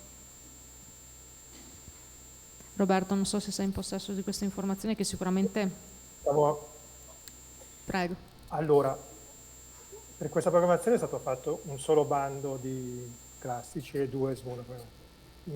Diciamo così, vado un po' a memoria, direi circa un terzo passano dal primo al secondo step, così, circa sì, 30-35%, così mediamente. Poi vabbè, da bando a bando può cambiare però. E dopodiché invece dal secondo all'approvazione, finanziamento, anche qua un 40%, ma dipende, ecco. Meno della metà ovviamente, anzi, molto meno. Sì. Anche qua 30-40%, diciamo. Quindi, per farvi un esempio, allora, prima call classici, 62-63 proposte, 29 sono passati alla seconda call, al secondo step, e poi ne abbiamo approvati 5. Sì, 5. Quindi, vabbè, questa è più o meno la percentuale. Grazie Roberto. Questa dimostrazione... Però molto, molto indicativo, perché poi dipende poi dai progetti. Certo. Che tra l'altro la qualità, soprattutto per il small scale, era veramente, diciamo, bassina, quindi poi siamo passati così per rotola qui, spingendoli molto, ma comunque... Però vabbè, small scale è diciamo, un altro discorso, perché erano nuovi, quindi siamo tutti in rodaggio, sia a livello di programma che a livello di applicants. Vabbè, forse non è il caso di infierire troppo. Esattamente. Poi volevo dire qualcosa sul fatto lì, quando Elvise diceva che l'application form del primo step è semplificata, volevo aggiungere qualcosa, perché sì, è vero, però dopo ne parliamo più avanti, quindi mi sembra importante. Nel senso che, magari posso già anticiparlo, la valutazione su alcuni aspetti dell'application form vengono fatti nel primo step. Nel secondo step questi aspetti non vengono più presi in considerazione, quindi rimane la votazione del primo step. Quindi quello che è scritto su queste sezioni dell'application form del primo step rimangono fino alla fine. Quindi la descrizione, alcune cose, ecco. Quindi bisogna stare molto attenti e curare molto anche, non è un draft, ecco, è proprio solo un sottoinsieme di sezioni da compilare, ma vanno compilate, anzi,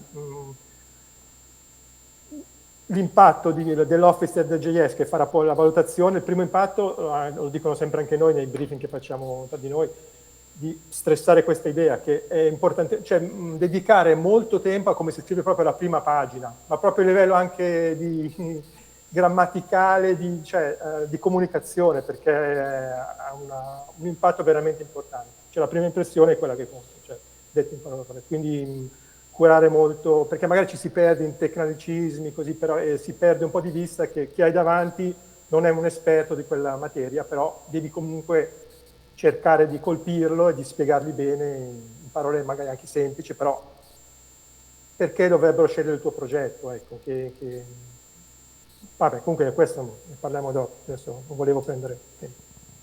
Grazie Roberto, sì, assolutamente questa è la prospettiva. Sappiamo che un bando a 2 fasi in realtà richiede uno sforzo quasi superiore alla candidatura di un progetto ad un bando ad una fase, perché di fatto la chiarezza, la completezza dell'application form, seppur semplificata per alcuni aspetti alla prima fase, è richiesta, e il programma è un programma competitivo, ci sono molti candidati, come abbiamo visto dai numeri, e quindi è fondamentale fondamentale scrivere bene il proprio progetto, un'application form chiara, come ricordavi tu Roberto, che deve essere comprensibile anche ai non addetti ai settori, al settore di riferimento. Infatti spesso uno dei suggerimenti è quello di far leggere il progetto da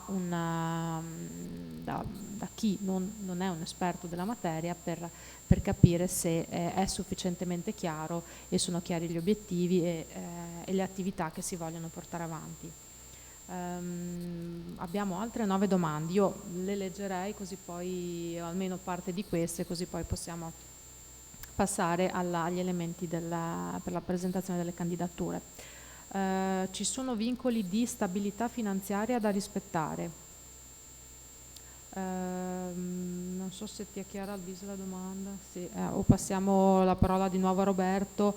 Non so se ci sia qui un riferimento alla sostenibilità finanziaria del partner, in particolare capofila. Non so se la persona che ha inviato questa domanda è presente in sala o eventualmente può inviarne un'altra un po' più specifica. Se Roberto hai un'informazione da aggiungere a questo proposito, volentieri. Cioè, la mia impressione la interpreto così, appunto è quello che dicevi te, sarebbe il compito del contact point nella fase di valutazione, che dobbiamo quindi valutare sia lo status legale privato pubblico o public equivalente, sia soprattutto la solidità finanziaria. E per fare questo, infatti ne parliamo spesso anche con GS, non è facilissimo, nel senso, ma loro ci richiedono questo, semplicemente rendere noto, quindi divulgare l'informazione se veniamo a conoscenza che un certo soggetto non ha una solidità finanziaria adeguata. Questo perché i programmi come Spazio Alpino non hanno un prefinanziamento, quindi diciamo che bisogna anticipare soldi che poi arriveranno dopo in base alle varie fasi di rendicontazione, e quindi si vuole evitare che uno parta col progetto e poi si trovi senza risorse finanziarie per portarlo avanti, quindi si creano problemi. A volte succedono queste cose, ma si vuole minimizzare al massimo questo rischio e quindi si chiede per quanto possibile di valutare questa solidità finanziaria, che ovviamente va soprattutto sui soggetti privati, ma non solo, perché abbiamo anche esempi di soggetti pubblici. Comunque, credo sia questo, quindi sì, dobbiamo fare questa valutazione e, come dicevo, non avendo accessi, non essendo diciamo autorità giudiziaria eccetera, non abbiamo accesso a informazioni finanziarie di questo tipo, però dobbiamo limitarci appunto a veicolare eventuali informazioni su appunto dissesti finanziari, bancarotte, qualsiasi tipo di informazioni su un certo soggetto che intercetta insomma il programma, che vuole partecipare a un bando. Certo, grazie Roberto, speriamo quindi di aver risposto pienamente a questa domanda. E ce n'è una interessante sul range di budget consigliato in percentuale da assegnare ai singoli partner affinché ci sia una valutazione positiva e non sproporzionata del budget progettuale. Certamente qui ci sono diversi aspetti da considerare, naturalmente il ruolo di ciascun partner e il cosiddetto value for money, l'impatto delle opzioni di corso semplificato sulla valutazione, che quindi rendono in qualche modo più complessa l'attività di valutazione, ma valorizzano maggiormente il tipo di attività e gli obiettivi che i progetti vogliono raggiungere. Non so appunto Alvise se vuoi dare qualche indicazione utile. Diciamo che come per tutte le altre aspetti della costruzione di un progetto è un gioco di equilibri, nel senso che quello che è particolarmente rilevante nella fase di analisi di un progetto è capire come vengono distribuite le attività e quali sono le risorse, ma non solo finanziarie, attribuite alle singole attività in base anche all'importanza che hanno rispetto agli esiti del progetto. Quindi io non concentrerei l'attenzione su quanto budget cioè semplicemente su quanto budget vada assegnato al singolo partner. Direi che ovviamente vanno evitate concentrazioni particolarmente rilevanti. Dopodiché il budget dovrebbe essere figlio dell'elenco delle attività e della tipologia delle attività che ogni singolo partner svolge. Un equilibrio di fondo è sicuramente apprezzato, e quanto diceva Rita un attimo fa sul fatto che insomma sia anche adeguatamente dimensionato il budget rispetto alle attività, il cosiddetto value for money, il principio dell'efficienza oltre che dell'efficacia, sono tutti aspetti che vanno a comporre quello che poi alla fine compare in un numero, ma che insomma dovrebbe aver dietro insomma delle considerazioni complessive. Non so se Roberto abbia qualcosa da aggiungere a riguardo. No, semplicemente appunto che non si può rispondere in modo così generico assoluto, perché la percentuale non ha molto significato in questo caso. Dipende tutto ovviamente dal tipo di attività che ogni partner dovrà fare. L'unica cosa, come avete già detto voi, ci deve essere logicità, quindi proporzione tra le attività previste e il budget, perché abbiamo visto proposte di progetto anche recentemente che completamente sproporzionate, dove magari il lead partner aveva un terzo del budget di un altro project partner, che però andando a vedere poi l'attività non si capiva da dove arrivasse questa, cioè dove fosse la motivazione. Quindi ci vuole sempre, diciamo, una proporzione tra l'attività e il budget, però non c'è assolutamente questo tipo di automatismo, di percentuale, quindi ci possono essere anche sproporzioni ampie, però bisogna giustificarle. Ecco. L'unica cosa che non va bene è la non giustificazione del budget. Esattamente, sì. Deve essere sempre giustificato e si deve essere poi pronti a rispondere correttamente a eventuali rilievi da parte dei valutatori, quindi la programmazione, la pianificazione del budget è una delle attività più complesse in fase di progettazione, ma ne capiamo certamente lo scopo.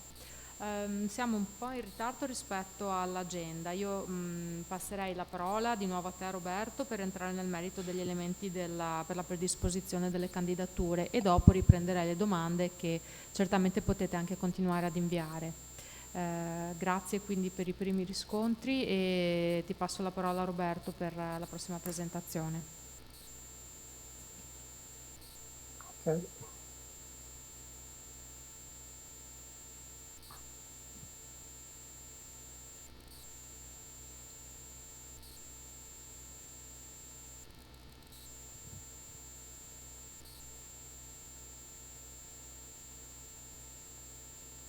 Ok, vedete la presentazione? Non ancora? C'è, eccola. Sta arrivando, perfetto. Ok, allora, quindi parliamo adesso velocemente delle caratteristiche dei progetti classici. Il budget complessivo può oscillare tra 1 e 3 milioni, durata dai 2 ai 3 anni, con possibilità comunque di estensione di un ulteriore semestre a fine progetto, se necessario. I partner devono essere come minimo 7 e massimo 12 di almeno 4 dei paesi del programma. La procedura, abbiamo già detto, ha 2 step e poi andiamo a vedere meglio. Allora, chi può partecipare alle call? Allora, tutti i soggetti, sia privati che pubblici, possono partecipare ai progetti. L'unica eccezione è che ci deve essere un soggetto pubblico come capofila. Ecco.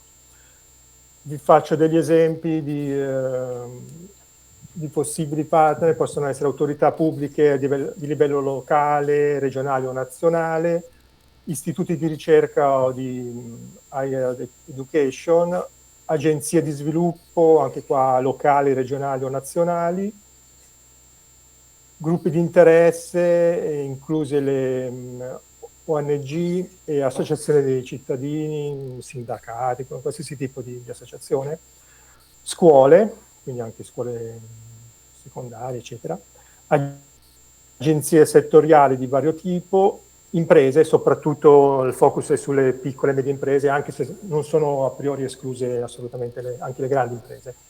Però anche qua, come sempre, la premessa di sottofondo è va giustificato, tutto va giustificato. Poi organizzazioni a supporto al business, come organizzazioni degli industriali, eccetera, camere di commercio, network e cluster di vario tipo, poi provider per servizi di pubblica utilità, e poi c'è il pubblico generico e i cittadini, questi qua sono però i target group, e poi altre organizzazioni pubbliche. Quindi come vedete un ampio spettro di tipi di partenariato, oppure si può partecipare invece anche come osservatore, cioè senza ricevere ovviamente il finanziamento FESR, e anche qua c'era stato all'inizio, quando si parlava appunto di gettare le basi per questo nuovo programma 21-27, c'era stato abbastanza ampia discussione a livello di programma, perché si è vista l'esperienza della scorsa programmazione che sugli osservatori c'era un po' di confusione, nel senso che non si capiva bene il ruolo, se questi osservatori dovevano essere considerati come comunque valore aggiunto anche dal punto di vista poi della valutazione, eccetera. Si è voluto comunque evitare problematiche di questo tipo, si è, diciamo, tagliata la testa al toro, quindi gli osservatori sono benvenuti assolutamente, però diciamo non vanno poi, possono essere utili, anche perché ci sono diversissimi tipi di osservatori, quindi possono essere semplicemente quelli che mettono il nome sull'application form e poi non si fanno vedere per anni, oppure possono essere invece osservatori molto molto importanti per varie motivazioni, ma può essere per la diffusione dei risultati o per il coinvolgimento del livello, diciamo, di decisori politici, per moltissimi motivi. Qua però vedete che è stato molto scritto bene che il coinvolgimento non impatta sul punteggio, quindi non è che, anche perché abbiamo visto esempi dove c'erano progetti in cui un partner metteva 30-40 osservatori, quindi assolutamente senza senso, erano proprio nomi buttati lì, quindi non dà nessun punteggio da questo punto di vista. Un altro modo per partecipare è, diciamo, come esperto esterno, quindi avere un contratto con un partner di progetto e lavorare quindi al progetto tramite i servizi che si fanno per un partecipante. L'application form abbiamo visto per i progetti come i classici a 2 step, abbiamo quindi nel primo step bisogna compilare la parte appunto molto importante, come dicevo prima, identificazione del progetto, le finalità, cosa si vuole fare, con che mezzi, eccetera. La parte B, dove vengono dettagliate in modo preciso, già nel primo step, il partenariato, quindi ci sono una scheda per ogni parte di progetto, e la parte C, anche questa fondamentale, in cui c'è la descrizione del progetto, il work plan, gli output, gli indicatori, diciamo quali progetti del passato si usa come base, l'impatto sia action group di AUSALP sulle altre strategie, quindi tutta questa una serie di parametri molto molto importanti. Mentre poi per chi passa al secondo step dovrà poi compilare la parte di budget sia a livello di progetto che a livello di singole partner, insomma.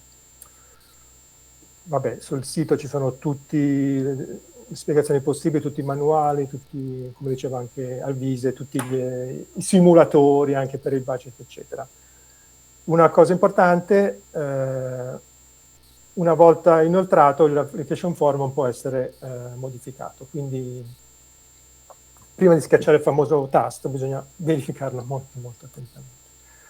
Poi magari diciamo 2 parole anche sugli aspetti legali, quindi sul partnership e sul subsidy contract. Allora, Il capofila del progetto deve sottoscrivere con gli altri partner di progetto un accordo di partenariato in cui vengono dettagliati l'apporto che ciascun, e quindi il contributo che ciascun partner apporta al progetto, le disposizioni diciamo pratiche per la gestione finanziaria corretta del progetto e vabbè, questo speriamo non venga mai applicato, eventuali recuperi di importi indebitamente versati nel caso ci siano contestazioni.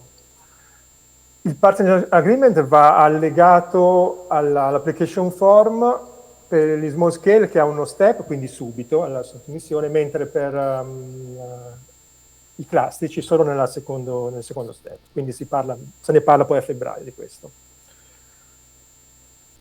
Poi abbiamo invece il contratto di sussidio, che è quello che va a regolare il rapporto tra l'autorità di gestione, che quindi fornisce proprio il supporto finanziario a livello di FESR, e il lead partner che riceve questo sussidio. A sua volta poi il lead partner dovrà distribuire questo in modo anche sollecito, dovrà poi distribuire questo contributo alla fine di ogni fase di ricontazione a tutti gli altri partner di progetto in base alle attività svolte nel semestre. Allora, il contratto di sussidio stabilisce le condizioni appunto per ricevere il finanziamento FES da parte dell'autorità di gestione, diritti e doveri dei partner e delle altre organizzazioni coinvolte nel programma, quindi chi fa cosa, quindi compiti e doveri e funzioni dell'autorità di gestione, segretariato, il comitato di programma, e poi c'è tutta la parte dei controlli, quindi l'autorità di certificazione, che adesso è stata conglobata nell'autorità di gestione, e poi tutta la parte dei controlli, primo e secondo livello, gli audit, eccetera.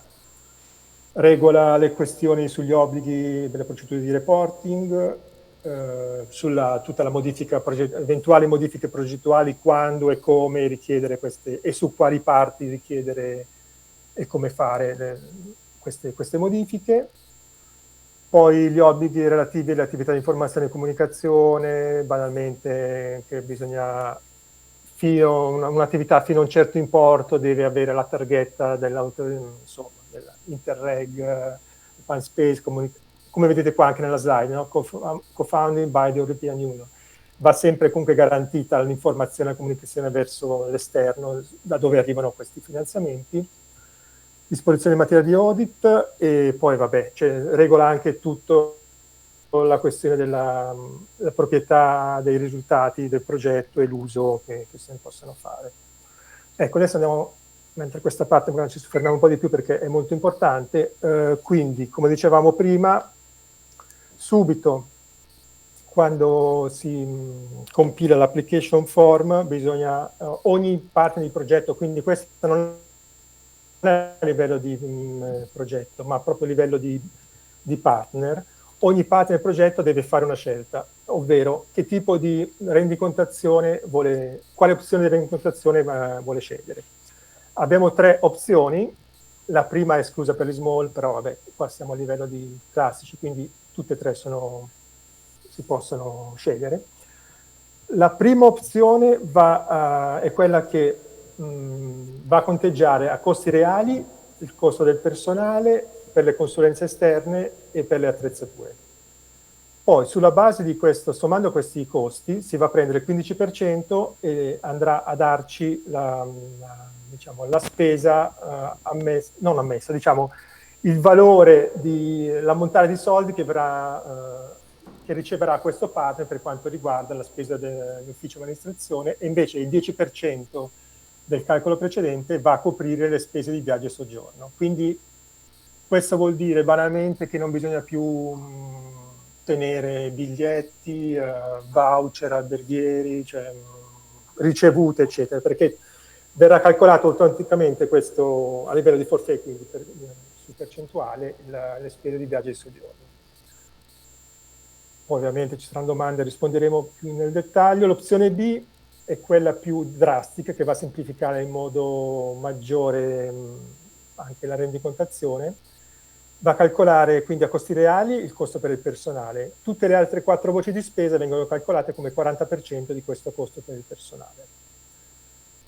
Poi c'è l'opzione B, dove si va invece a calcolare a costi reali solo la consulenza esterna e le spese per le attrezzature. Il costo per il personale viene calcolato come 20% di questi costi reali contabilizzati, il 15% va a coprire le spese d'ufficio e il 10% le spese di viaggio. Ecco qui, prima c'era una domanda su quali scelte andare. Dipende, come già avevate iniziato a rispondere voi, dipende molto da che tipo di, diciamo, di attività svolgerete durante appunto l'implementazione del progetto, perché poniamo il caso che esternalizzate la maggior parte delle vostre attività, quindi io andrei sicuramente sull'opzione C, nel senso, se il 90% del vostro budget è sul costo di consulenza e spese per attrezzature, sarebbe magari opportuno questo. Però, come diceva anche prima il Vise, c'è il rischio, se per caso questi alla fine non riesco a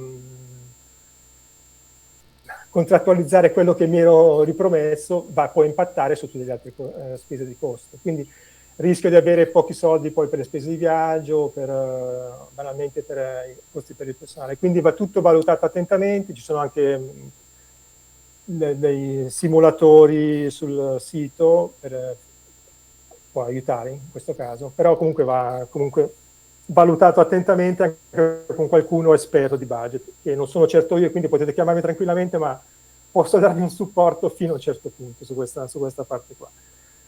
Beh, niente, questo un po' ripete quello precedentemente, quindi la scelta va esplicitata nell'application form e questo è molto importante, non è più modificabile fino al termine del progetto. Quindi quando è già successo, uno dopo pochi mesi si accorge che forse la scelta che aveva fatto di budget non era più adatta, purtroppo non è più modificabile.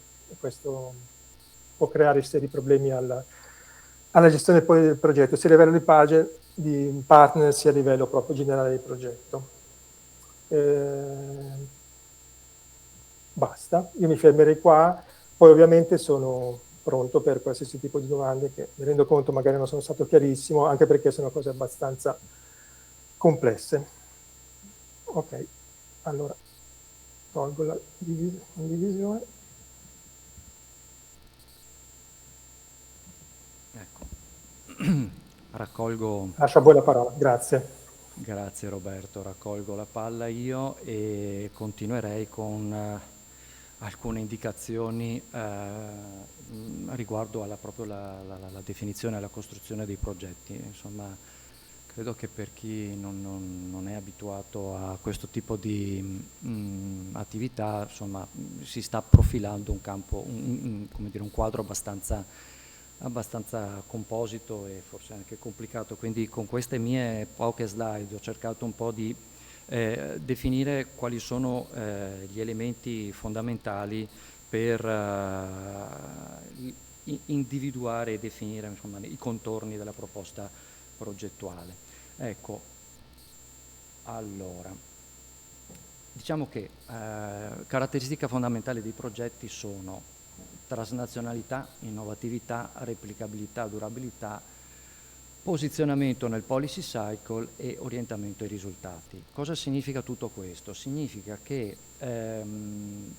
trattandosi di progetti di cooperazione territoriale, quindi progetti internazionali, è chiaro che le attività non possono prescindere da un'esigenza, non dalla possibilità di svolgere le attività in modo transnazionale, ma l'esigenza di transnazionalità deve essere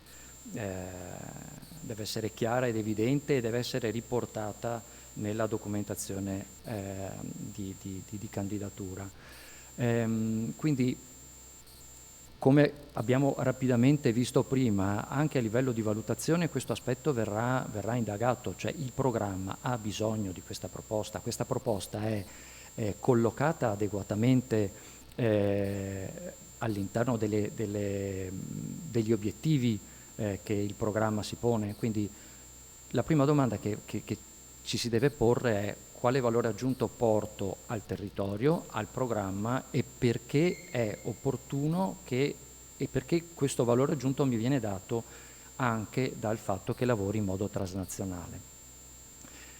In particolare poi è chiaro che non può esserci un progetto che va bene per qualunque tipo di programma, no? Quindi perché mi colloco su Spazio Alpino? Perché quali sono gli aspetti peculiari del programma che questo progetto al quale questo progetto cerca di dare risposta. Sull'innovatività, insomma, abbiamo già parlato del fatto che questo tipo di programmazione lavora costruendo sulle esperienze passate e dando sempre, come dire, delle proposte, degli stimoli nuovi, e quindi sono in qualche modo un po' come dire, un momento di test, di indagine, di verifica, di potenzialità anche di alcune proposte, quindi l'innovatività è un altro cardine molto importante. La replicabilità e la durabilità rispondono poi all'esigenza del fatto che quando un progetto poi si rivelasse e portasse i suoi risultati, si rivelassero positivi, si rivelassero di successo, ecco, a quel punto, se il progetto finisse lì, il suo momento come dire, di beneficio sul territorio, l'impatto sarebbe sostanzialmente inesistente. Quello che invece è opportuno è che le proposte progettuali abbiano un potenziale di replicabilità su diversi territori, anche tra quelli che non sono stati coinvolti dalle attività specifiche del progetto, e che anche nel tempo conservino un loro valore, quindi non portino come dire, ad esaurirsi in un evento, una fiera. Metto un caso così un po' giusto come esempio che ha, come dire, a conclusione, insomma, non ha ulteriori benefici, no? Quindi il fatto che i risultati durino consentono al programma di portare degli impatti durevoli anche sul territorio, che è esattamente quello che il programma si propone. L'inserimento nel policy cycle, come abbiamo sentito prima anche dall'intervento del collega De Marco,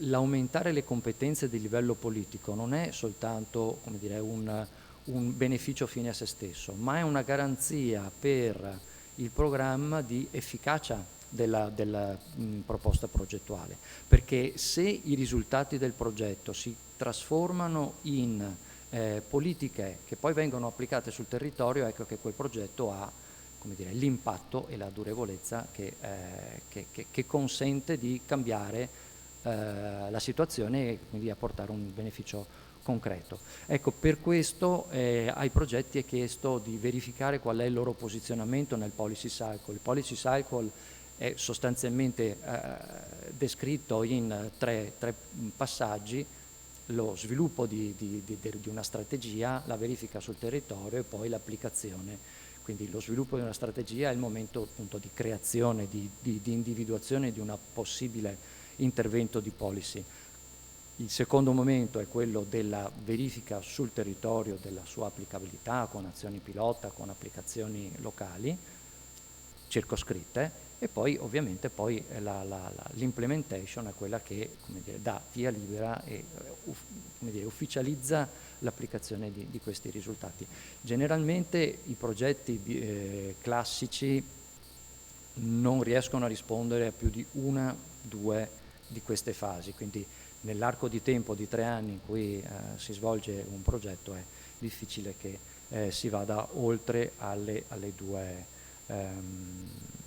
fasi. Sull'orientamento ai risultati della concretezza ne abbiamo già parlato, e anche sul fatto che conseguentemente non ci si debba concentrare su risultati scientifici. Ecco, questi sono degli elementi sui quali gli applicant sono supportati attraverso l'utilizzo di questo early assessment a cui facevo cenno prima, quindi già con questo avete già un'idea se il progetto è ben collocato.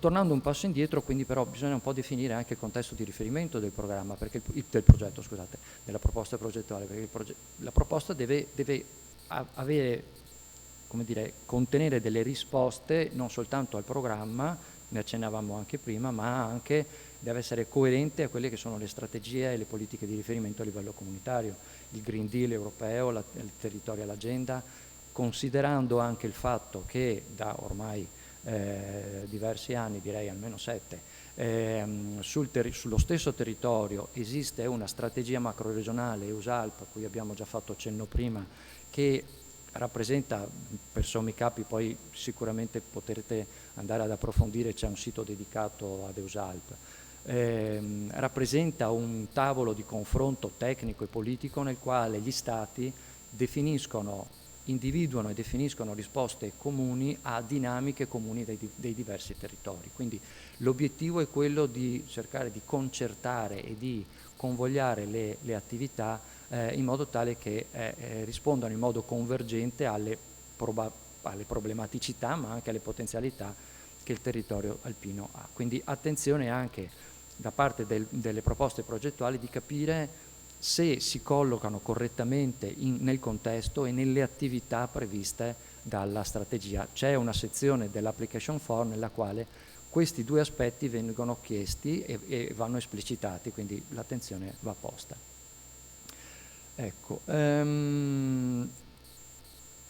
facendo un passo successivo al momento della definizione della proposta, si passa all'intervention logic, cioè quella che è la coerenza interna delle attività del progetto, quindi il passaggio dal problema o obiettivo a quelle che sono le azioni, le attività che vengono portate avanti dal progetto, gli output che questo produrrà, i risultati che questi output o attività o azioni pilota porteranno, e quindi poi alla fine a definire quali sono i risultati del progetto. Quindi come direi, le definirei parole sacrosante, quelle che diceva Roberto De Marco prima. La prima sezione del progetto, la sezione della descrizione del progetto, è una sezione assolutamente cruciale per chi lo legge ma anche per chi lo scrive, cioè definire in modo chiaro, lineare, con sequenza logica quelle 30 righe che sono messe a disposizione dal programma aiuta moltissimo nel costruire, da un lato a far capire che c'è una logica ben precisa nella sequenza delle attività, però aiuta anche poi nella compilazione delle sezioni successive. Quindi la logica interna delle attività del progetto è fondamentale. Questo consente anche di verificare, ed è un altro aspetto molto importante, che le attività del progetto, i suoi output, i suoi risultati diano contributo, ed è elemento essenziale, diano contributo agli output e ai risultati che il programma si è posto, perché non esiste un progetto pur, come dire, bellissimo e scritto bene, che verrà approvato se non porta come dire, acqua al mulino, non porta un contributo ai risultati che il programma si è prefisso di conseguire nell'arco di questi 7 anni. Quindi attenzione a questa sequenza logica. Allora, sulla definizione del partenariato, chi può partecipare, mi pare che diciamo che il collega De Marco, Roberto De Marco, abbia già descritto molto bene. Io vi ricordo comunque che all'interno di ogni priorità sono elencati i soggetti che possono partecipare, quindi quelli che tendenzialmente ci si aspetta possano avere una voce in capitolo nella definizione, nel confronto con le problematiche della priorità. E la definizione del partenariato è un altro aspetto abbastanza composito, complesso, nel senso che sicuramente una composizione di tipo, un equilibrio di tipo geografico va tenuto presente, tant'è che il programma impone che progetti includano partenariati provenienti da almeno 4 stati diversi, quindi la transnazionalità è sostanzialmente un vincolo molto molto stringente. Però poi oltre a questo vanno messe assieme, va composto il partenariato in base a diversi aspetti, cioè la composizione pubblico-privato, qual è l'obiettivo, qual è il contributo che i diversi ambiti possono portare alla soluzione o comunque alla trattazione del problema. Quali sono le competenze che servono? Perché come dire, costruire una proposta progettuale tralasciando operatori fondamentali del territorio, ad esempio, che ne so, metto lì chi produce energia, se poi non abbiamo all'interno del partenariato di un progetto che si occupa di produzione di risparmio energetico, chi operativamente si occupa di questo aspetto, è chiaro che fa mancare delle competenze che sono fondamentali, ma è un esempio come potrebbero essere molti altri. Poi l'ambito di attività, cioè comporre il partenariato significa anche comporlo in termini di know-how, di competenze scientifiche, di competenze tecniche, di competenze poi operative e di applicazione sul territorio, quindi anche rispetto alle policy di cui parlavamo prima. Ricordiamo comunque che pur se il progetto viene valutato e il partenariato viene valutato soltanto per quanto riguarda il capofila e i partner, la composizione, poi gli stakeholder di riferimento vengono citati nel progetto e quindi c'è la possibilità da parte di chi costruisce la proposta di completare il quadro attraverso il coinvolgimento di soggetti del territorio, attraverso il coinvolgimento di esperti esterni che possono ovviamente apportare il loro contributo. Molto brevemente, gli strumenti di supporto che avete per la costruzione del partenariato sono gli Alpine Contact Point, ne abbiamo già parlato. A volte ciclicamente il programma organizza degli eventi di networking, quindi insomma quelli sono assolutamente importanti perché fortunatamente adesso ci si può rivedere di persona ed è una cosa fondamentale per la nostra attività. Quindi questi eventi di networking sono fondamentali per conoscersi, per mettere sul tavolo delle idee, cercando poi ovviamente di tenere il giusto equilibrio tra la condivisione e la riservatezza, perché ovviamente... Però insomma comunque sono momenti molto, molto importanti per la creazione di reti e di condivisione.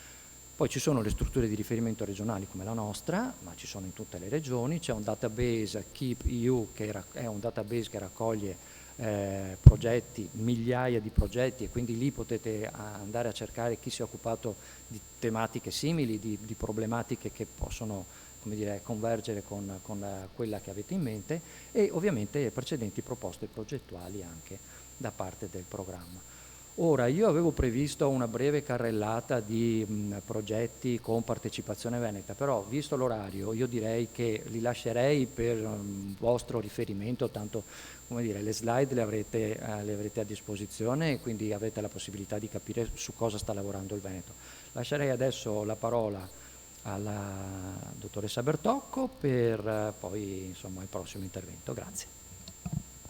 Grazie sia a Roberto che al Vise per tutte queste informazioni, questi consigli utili per la preparazione di una proposta di successo. E a proposito di progetti di successo e dell'importanza di non reinventare la ruota, come dicono i programmi, cioè di costruire sulle esperienze già realizzate, finanziate dai programmi e sui risultati ottenuti, viene facile passare la parola a Maria Sole dei Veneto Innovazione, l'ente regionale che supporta la regione in tantissime attività, per parlare proprio della partecipazione di Veneto Innovazione ai programmi di cooperazione, in particolare all'Interreg Alpine Space, e cercare di apprendere qualche suggerimento utile per preparare il proprio progetto. Grazie.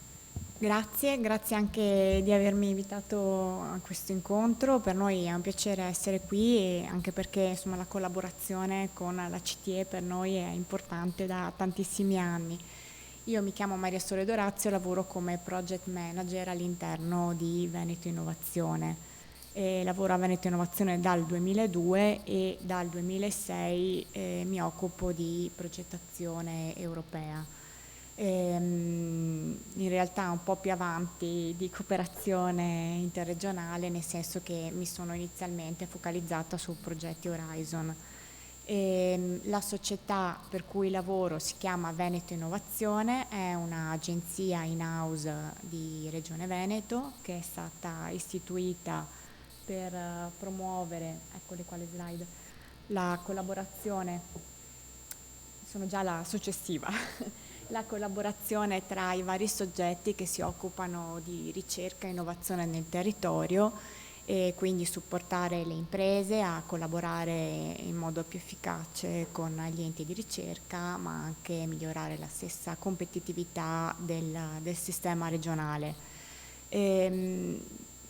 Operiamo in diversi ambiti a supporto dell'ente regione, quindi ci occupiamo ad esempio del supporto dell'agenda digitale piuttosto che delle politiche per la ricerca e l'innovazione. In cosa quindi diciamo, come centriamo con il discorso della progettazione europea e della collaborazione interregionale, perché per noi i progetti con altri partner europei costituiscono un importantissimo laboratorio per apprendere sostanzialmente, per acquisire nuove competenze da poter poi traslare all'interno della regione, per creare delle partnership che a vari livelli, quindi sia a livello di policy making, sia a livello poi di attori dell'ecosistema dell'innovazione, possano sostanzialmente portare valore.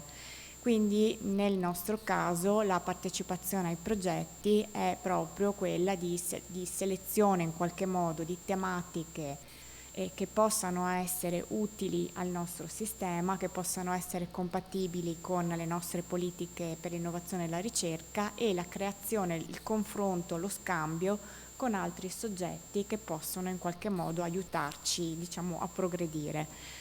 E questi sono i progetti spazio alpino che ho visto, diciamo, da quando sono a Veneto Innovazione.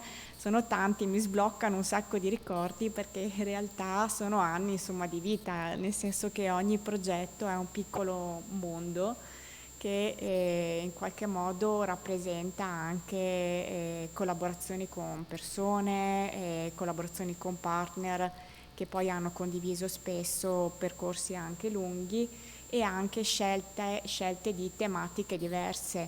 Se riguardo a questi progetti vedo anche la nostra esperienza con il programma Spazio Alpino seguire in qualche modo anche la crescita del programma stesso rispetto alle diverse tematiche, quindi ci sono inizialmente progetti che si occupavano molto del networking tra, per esempio, distretti produttivi, quindi nel vecchio senso, diciamo, del termine, in cui l'obiettivo era creare delle occasioni, delle prime occasioni di collaborazione tra le imprese, gli enti di ricerca, i soggetti che si iniziavano a formare per rappresentare quelli che adesso insomma si chiamano cluster a livello europeo, per poi evolvere verso temi magari più specifici come quello del ricambio generazionale, piuttosto che supporto l'integrazione delle start-up all'interno dell'ecosistema dell'innovazione, fino a creare, diciamo, le premesse per la cooperazione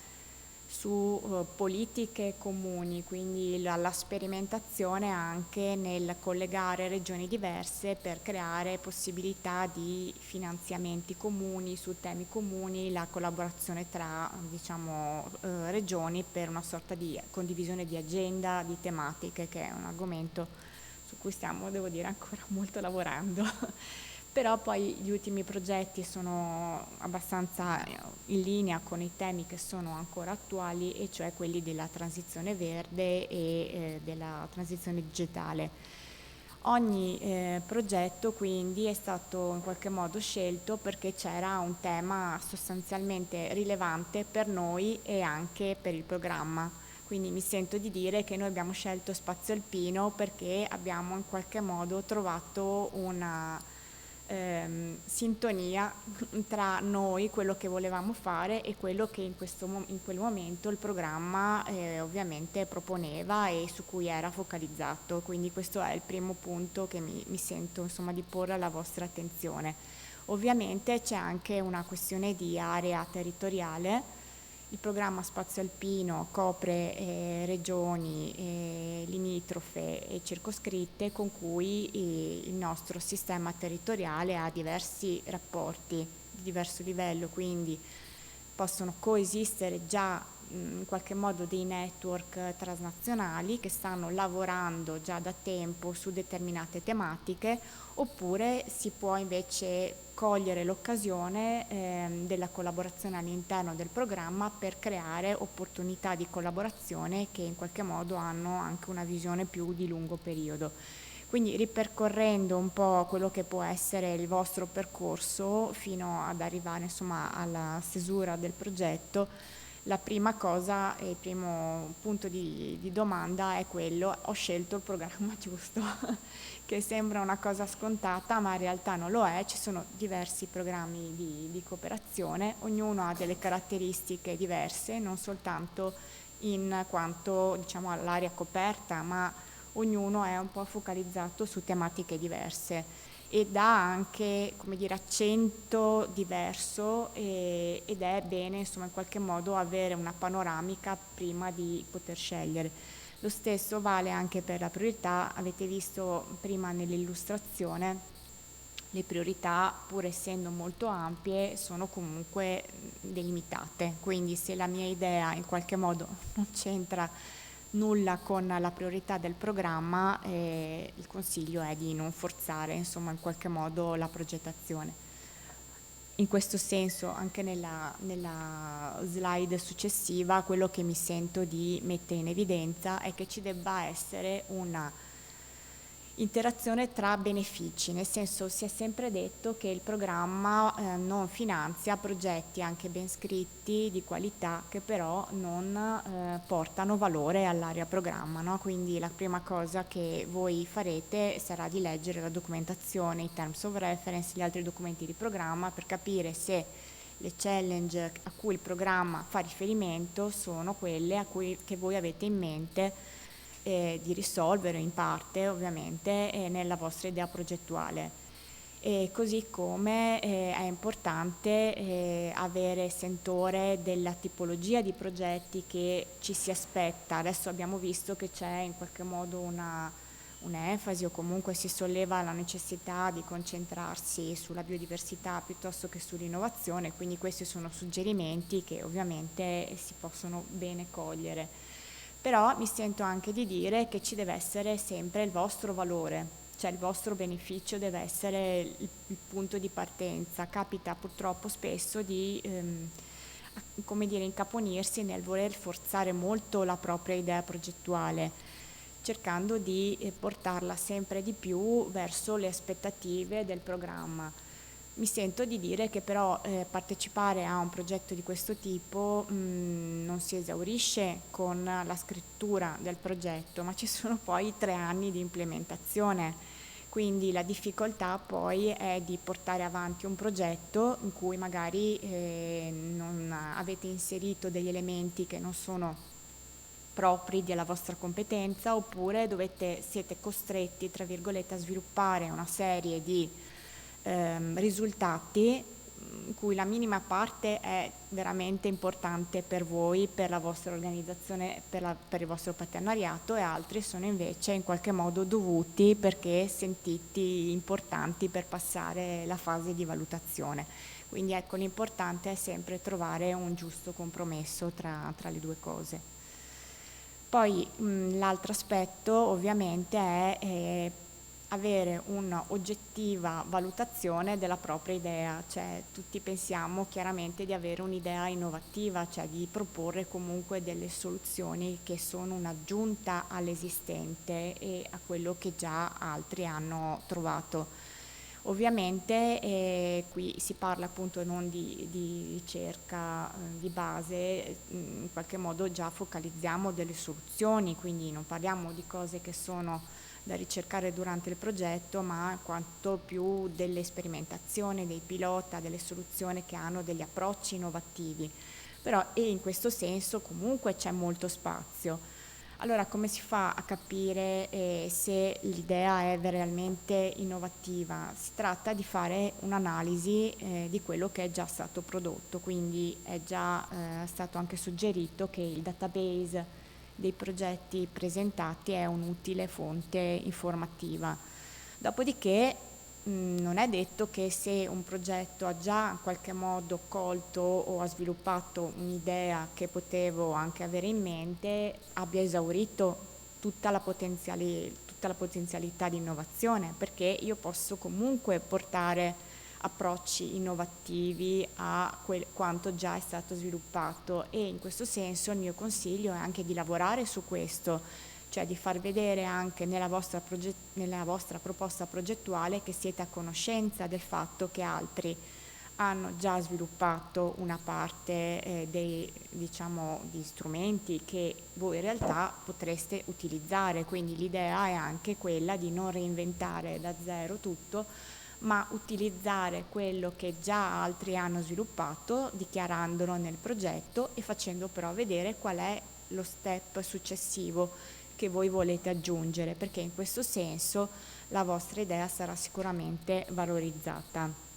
L'altra cosa è ovviamente avere un'idea chiara dello stato dell'arte, quindi capire in quell'ambito che cosa si può fare, che cosa è innovativo, e una volta che avete in qualche modo fatto una sorta di brainstorming con il nucleo di partner con cui avete già probabilmente identificato l'idea, cercate di ripulire, nel senso dalla macro andate poi allo specifico, perché ovviamente l'importante è di scegliere una cosa chiara, non cercare di coprire tutto lo scibile, perché avete comunque 3 anni di progetto e quindi quello che è il passaggio successivo all'identificazione dell'idea è di far capire al valutatore, ma anche a voi stessi, come arrivare dal punto di partenza al punto d'arrivo. E quindi, nonostante si possano prendere tante strade diverse, bisogna poi sceglierne una, e una volta che si è scelta questa bisogna lavorare per renderla chiara a chi legge. Molto spesso noi siamo immersi nella nostra prassi e quindi abbiamo ben chiara qual è la tematica, abbiamo ben chiare che delle parole magari gergali o comunque dei termini tecnici richiamano già un mondo di significati, però dobbiamo anche pensare che chi legge la proposta non è detto che abbia il nostro livello di competenza, quindi magari è il caso di scendere ad un, tra virgolette, il linguaggio più divulgativo ed essere chiari nel voler comunque spiegare quello che vogliamo fare, cercando anche di non gettare troppo fumo nella proposta, nel senso che quello che ho visto dalla mia esperienza è che non paga inserire tante parole, diciamo, che sono nel trend del momento, che però poi concretamente si fa fatica ad ancorare a quello che avete scritto, perché comunque questo è abbastanza facilmente comprensibile da parte del valutatore. L'altro aspetto è che siete in un partenariato internazionale, quindi quello che ho visto dalla mia esperienza è che più riuscite anche ai vostri partner a far capire quello che volete fare e loro stessi come possono contribuire, come potete lavorare insieme, tanto più poi facilmente sarà l'implementazione successiva. Quindi quella che è la visione del progetto è bene che ci sia in una fase super iniziale. Dopodiché ovviamente si tratta di definire degli obiettivi, quindi avrete un obiettivo che è, diciamo, generale del progetto, che è molto puntato a cosa volete cambiare sostanzialmente nell'area programma e in che modo volete contribuire al programma. È stato già detto bene ad Alvise che ci deve essere questo aggancio molto chiaro. Dopodiché, per arrivare all'obiettivo finale dovrete suddividere il progetto in obiettivi più piccoli che consentono poi, man mano che che vengono raggiunti di raggiungere l'obiettivo generale.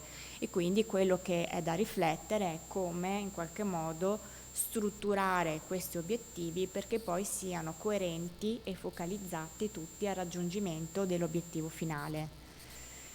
E a livello di consigli pratici in realtà ci possono essere tantissime tecniche. Quella che a me piace di più personalmente, che utilizzo sempre, anche se poi magari i programmi danno altri suggerimenti perché mi ci trovo bene io, è quella di avere diciamo degli obiettivi SMART, cioè degli obiettivi che riescano a essere specifici. Quindi degli obiettivi che possano essere chiaramente identificabili, che possano essere misurabili, quindi a cui possa sforzare di attribuire anche come dire, una valutazione di tipo quantitativo, che possano essere raggiungibili, quindi in qualche modo che io possa dimostrare di avere gli strumenti per raggiungerli, quindi che possa magari anche nelle fasi precedenti del progetto utilizzare dei risultati precedenti, oppure perché ho delle competenze io e i miei partner e quindi siamo in grado in qualche modo di raggiungere questi obiettivi, che possano essere realistici, quindi assolutamente scartare diciamo come dire, frasi che evochino ambizione, obiettivi tanto ambiziosi che chiaramente non possono essere raggiunti, e poi ovviamente che possano essere inseriti in un Gantt, perché poi alla fine questo lavoro di riflettere sugli obiettivi macro e gli obiettivi di breve periodo deve poi essere traslato nella definizione delle attività e del Gantt. Ovviamente a ogni obiettivo poi ci sono dei risultati che corrispondono, e questi risultati devono poi essere utili anche a voi, cioè l'idea è che questi risultati siano il più possibile durevoli e sostenibili. Ve lo richiede anche il programma, quindi in qualche modo vi viene richiesto poi di dare sostenibilità al vostro progetto, però secondo me lo sforzo e l'energia che richiede poi il portare avanti una progettualità vale la pena se avete già in mente di sviluppare delle cose che potete poi utilizzare nel vostro territorio. Quindi l'idea è anche quella di tenere sempre a mente dall'inizio alla fine qual è il valore aggiunto che potete portare all'area, ma anche al vostro territorio, al vostro ente. E poi ovviamente c'è la scelta dei partner. Qua si potrebbe parlare per ore, però molto è stato detto, è una delle fasi più delicate in cui bisogna cercare di mettere a sistema tantissime considerazioni diverse, quindi è molto difficile dare diciamo dei consigli in questo senso, perché bisogna essere rappresentativi di tantissime cose. Ovviamente si è in un progetto di cooperazione, quindi bisogna far vedere che si copre comunque l'area programma. Nel nostro caso cerchiamo sempre il più possibile di avere tutti i paesi rappresentati, quindi il nostro sforzo è sempre di cercare di trovare partner che rappresentino comunque tutta l'area programma. Tenete presente anche che la Managing Authority è austriaca, quindi comunque noi abbiamo sempre un partner, almeno un partner austriaco nel nostro partenariato. Tenete anche presente che coinvolgere gli svizzeri non è tanto semplice, perché loro hanno comunque un sistema un po' piuttosto complicato anche al loro interno per avere il finanziamento, per cui ci deve essere il valore a livello della confederazione, ma anche il cantone deve mettere comunque il cofinanziamento, quindi dovreste avere un rapporto piuttosto chiaro e onesto con i potenziali partner svizzeri per poter capire se hanno chance di essere in qualche modo finanziati. L'altro aspetto è che i partner dovrebbero avere ruoli differenti, cioè l'idea è di avere un progetto che in qualche modo ha bene in mente quali possono essere i beneficiari, quali sono gli ingredienti e le competenze giuste per poter arrivare al risultato, e quindi l'ideale è creare un equilibrio anche di competenze all'interno della partnership, cosa che ovviamente non è sempre semplice, perché noi tendiamo a lavorare con soggetti che sono simili a noi, quindi ci troviamo bene, nel nostro caso, a lavorare con altre agenzie per l'innovazione. In realtà la ricchezza è di mescolare, quindi avere anche portatori magari di non so, un know-how accademico, piuttosto che invece chi è più magari vicino o rappresenta la componente privata. Il fatto che abbiamo magari dei beneficiari che sono una categoria estesa ci porta magari a scegliere soggetti che possono essere rappresentativi di questi beneficiari, quindi per esempio associazioni. Se io ho delle categorie di beneficiari ben specifiche, posso anche pensare di coinvolgere degli enti della società civile. Come li coinvolgo dipende molto da quello che riesco a fare in termini di budget e anche di volontà dei singoli partner, perché ovviamente il nucleo centrale, quello dei soggetti con cui lavorerò tutti i giorni, è quello dei partner. Quindi questi me li devo scegliere con una certa esperienza, o quantomeno mixando newcomers e partner che hanno già una certa esperienza. Voi contate che il newcomer porta tanto ad un progetto, perché porta tanta anche come dire, freschezza e anche energia, no? A volte tendiamo un po' a ripetere vecchi schemi se siamo abituati a lavorare nei progetti da diverso tempo. La nostra esperienza è stata anche di lavorare con società molto piccole, anche con start-up, e devo dire che abbiamo imparato molto da questi soggetti che hanno portato una ventata insomma nuova alle nostre idee, però di contro abbiamo lavorato tanto anche per formarli, perché ovviamente c'è tutta una sorta di, come dire, anche di barriera iniziale anche dal punto di vista amministrativo gestionale, che società piccole o società che non hanno mai affrontato questo tipo di progetto devono affrontare. Quindi in questo caso poi sta a voi scegliere e bilanciare poi anche nelle fasi delle attività, tenendo presente che può essere necessaria una fase iniziale anche, come dire, di induction, di preparazione dei nuovi soggetti.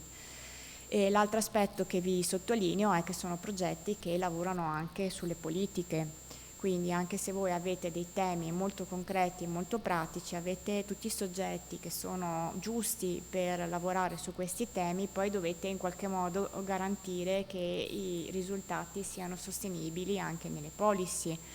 Quindi ci vuole anche un collegamento con il soggetto che rappresenta il policy maker, che può essere fatto in diversi modi. Possono essere i soggetti già partner che racchiudono in qualche modo questo valore, possono essere gli observer, però anche qui io mi sento di dire che bisogna prendere degli observer con cui poi si lavora, non degli observer che sono messi tanto per riempire, diciamo, l'application form, e quindi è bene pensare fin da subito, e qua sottolineo veramente tanto che il primo step però è già quasi un'idea molto completa del progetto, anche un sistema di governance del vostro progetto, cioè i vari soggetti che sono all'interno, come collaborano tra di loro, che tipo di comunicazione hanno, come vengono coinvolti, e in questo senso un'idea può essere anche di includere dei soggetti che non sono partner ma sono observer nelle fasi di, per esempio, check dei risultati, quindi come una sorta di validazione di quello che voi volete ottenere e su cui state lavorando. Dopodiché, come trovare i partner, ci sono sicuramente le risorse che sono già state enunciate, quindi i database di ricerca partner, piuttosto che di progetti che sono già stati fatti, quindi potete vedere i partner che hanno già lavorato su certe tematiche. Sfruttate tanto il National Contact Point e anche la CTE, perché ovviamente loro comunque conoscono i soggetti che hanno già contribuito ai progetti precedenti, e quindi vi possono assolutamente dare una mano, anche interfacciandosi con i colleghi di altri paesi, se vi manca un partner e state cercando comunque una competenza specifica. L'idea è sempre di, per quanto mi riguarda, partire comunque magari da un nucleo di progetti, di partner con cui già collaborate, con cui avete già instaurato un buon rapporto, e poi cogliere l'occasione invece per creare nuovi network, quindi estendere in qualche modo ad altri soggetti che potete conoscere e iniziare ad approfondire durante il progetto stesso. Ovviamente anche considerate il numero di partner. Voi avete visto che il massimo mi pare siano 12 partner, sono tanti 12 partner, quindi vanno bene perché dimostrate in qualche modo che potete coprire, non so, tanti paesi, tante competenze diverse. Poi però già al kick-off meeting dovrete comunque pensare a far spostare 24 persone in una location o comunque in un posto dove sarete tutti riuniti e da lì in poi dovrete comunque mantenere la comunicazione aperta e collaborativa con tutti i soggetti che devono essere coinvolti, perché questo è un progetto di collaborazione, quindi la collaborazione non è finta o i partner sono in qualche modo relegati a fare il lavoro ognuno nel proprio territorio e poi ci si trova una volta ogni 6 mesi e si condivide lo stato dell'arte. In teoria l'idea è proprio che collaboriate insieme in ogni attività. E questo è il valore aggiunto che porta a questi progetti, ma è anche la complessità di dover poi gestire il partenariato stesso. Poi ovviamente una volta che avete comunque stabilito chi sono le risorse che potete, quindi quali sono le risorse che potete utilizzare in termini di competenza, la vostra idea è ben focalizzata, avete individuato degli obiettivi, li avete strutturati diciamo in qualche modo in sotto-obiettivi, avete l'idea dei risultati, si tratta poi di elaborare quindi il piano delle attività.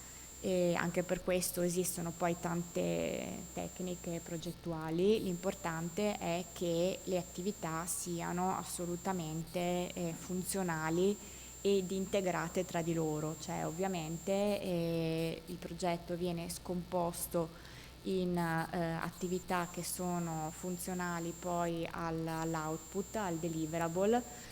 Queste attività devono essere integrate poi anche temporalmente e devono essere il più possibile anche, come dire, sinergiche, nel senso che si tratta di scomporre il progetto e poi fare in modo che le attività si intersecano in modo da sfruttare al massimo le relative, che possono essere messe anche in parallelo e possono sfruttare le relative interazioni per riuscire a far lavorare i gruppi progettuali più velocemente possibile e con maggiore impatto per arrivare poi alla fine del progetto al risultato che volete ottenere. L'idea è di avere fin da subito chiaro, quindi di simulare nella vostra testa, questo è quello che io mi pongo sempre quando inizio a scrivere, se io avessi oggi il finanziamento e dovessi quindi partire con le attività, quali sarebbe step dopo step le attività che mi porrei una dietro l'altra per poter arrivare ai risultati? Cioè devo vederlo in qualche modo il progetto sviluppare, devo farmi delle domande, dei dubbi. Ma se questa cosa però mi produce questo risultato, in realtà è di input per l'attività successiva oppure posso anche metterle in parallelo, e se però qualcosa mi può andare male nelle attività, riesco comunque a recuperare per poter comunque raggiungere il risultato successivo. Io ho sempre molto bene in mente l'ultimo progetto di cui siamo stati capofila, che avevo scritto mettendo anche a sistema tutti i precedenti errori, quindi cercando di mettere grande enfasi nella collaborazione personale tra i partner, mettendo anche a budget molti viaggi e molte attività faccia a faccia, perché avevo visto che questo era una cosa che mi era un po' mancata rispetto al progetto precedente. Abbiamo anche investito in un bellissimo kick-off meeting in cui siamo stati 3 giorni insieme a lavorare e a creare anche delle dinamiche di team building per avere una bellissima squadra coesa di persone che erano pronte a lavorare insieme per i successivi 3 anni, e questo il kick-off meeting l'abbiamo fatto a novembre del 2019, per cui primo meeting di progetto febbraio 2020, quando praticamente ci è arrivato l'allerta di chiudere, lockdown, zona rossa per l'Italia. Quindi potete immaginarvi come diciamo, abbiamo avuto dei momenti di assoluto disorientamento. Tra l'altro era solo l'Italia inizialmente colpita, sembrava, dal Covid, quindi diciamo anche una difficoltà di far percepire la reale situazione italiana a partner che pensavano di essere in un film veramente incredibile, e poi come abbiamo dovuto in realtà ridisegnare completamente tutto il work program, quindi riconvertire la maggior parte delle attività in presenza in attività a distanza, in cui abbiamo dovuto velocemente attrezzarci per avere infrastrutture che permettessero poi di svolgere le attività anche nei confronti dei beneficiari in digitale, e come abbiamo dovuto anche rinsaldare poi i legami lavorando praticamente per 3 anni o quasi in remoto. E questo anche per dirvi che ogni progetto, per quanto ben scritto e ben delineato, deve avere sempre un margine di flessibilità per poi consentire di ritarare in base anche alla contingenza nel momento. Poi arriviamo al budget, e questa è sicuramente una componente importante della valutazione, soprattutto nel secondo step, però il mio consiglio è comunque di iniziare anche a valutare qualcosa nella fase iniziale. E poi la cosa che mi sento anche di dire è di partire dalle attività, cioè una tecnica che purtroppo è molto consolidata anche nei primi incontri tra partner, quando si discute ancora dell'idea, è già di avanzare richieste, diciamo in qualche modo di spartizione del budget. Allora, sicuramente poi ognuno ha le proprie tecniche. Io mi trovo molto bene nel simulare, quindi sempre partendo dalle attività, pensare a cosa comportano le attività in termini di carico del personale, in termini di viaggi, in termini di consulenze esterne.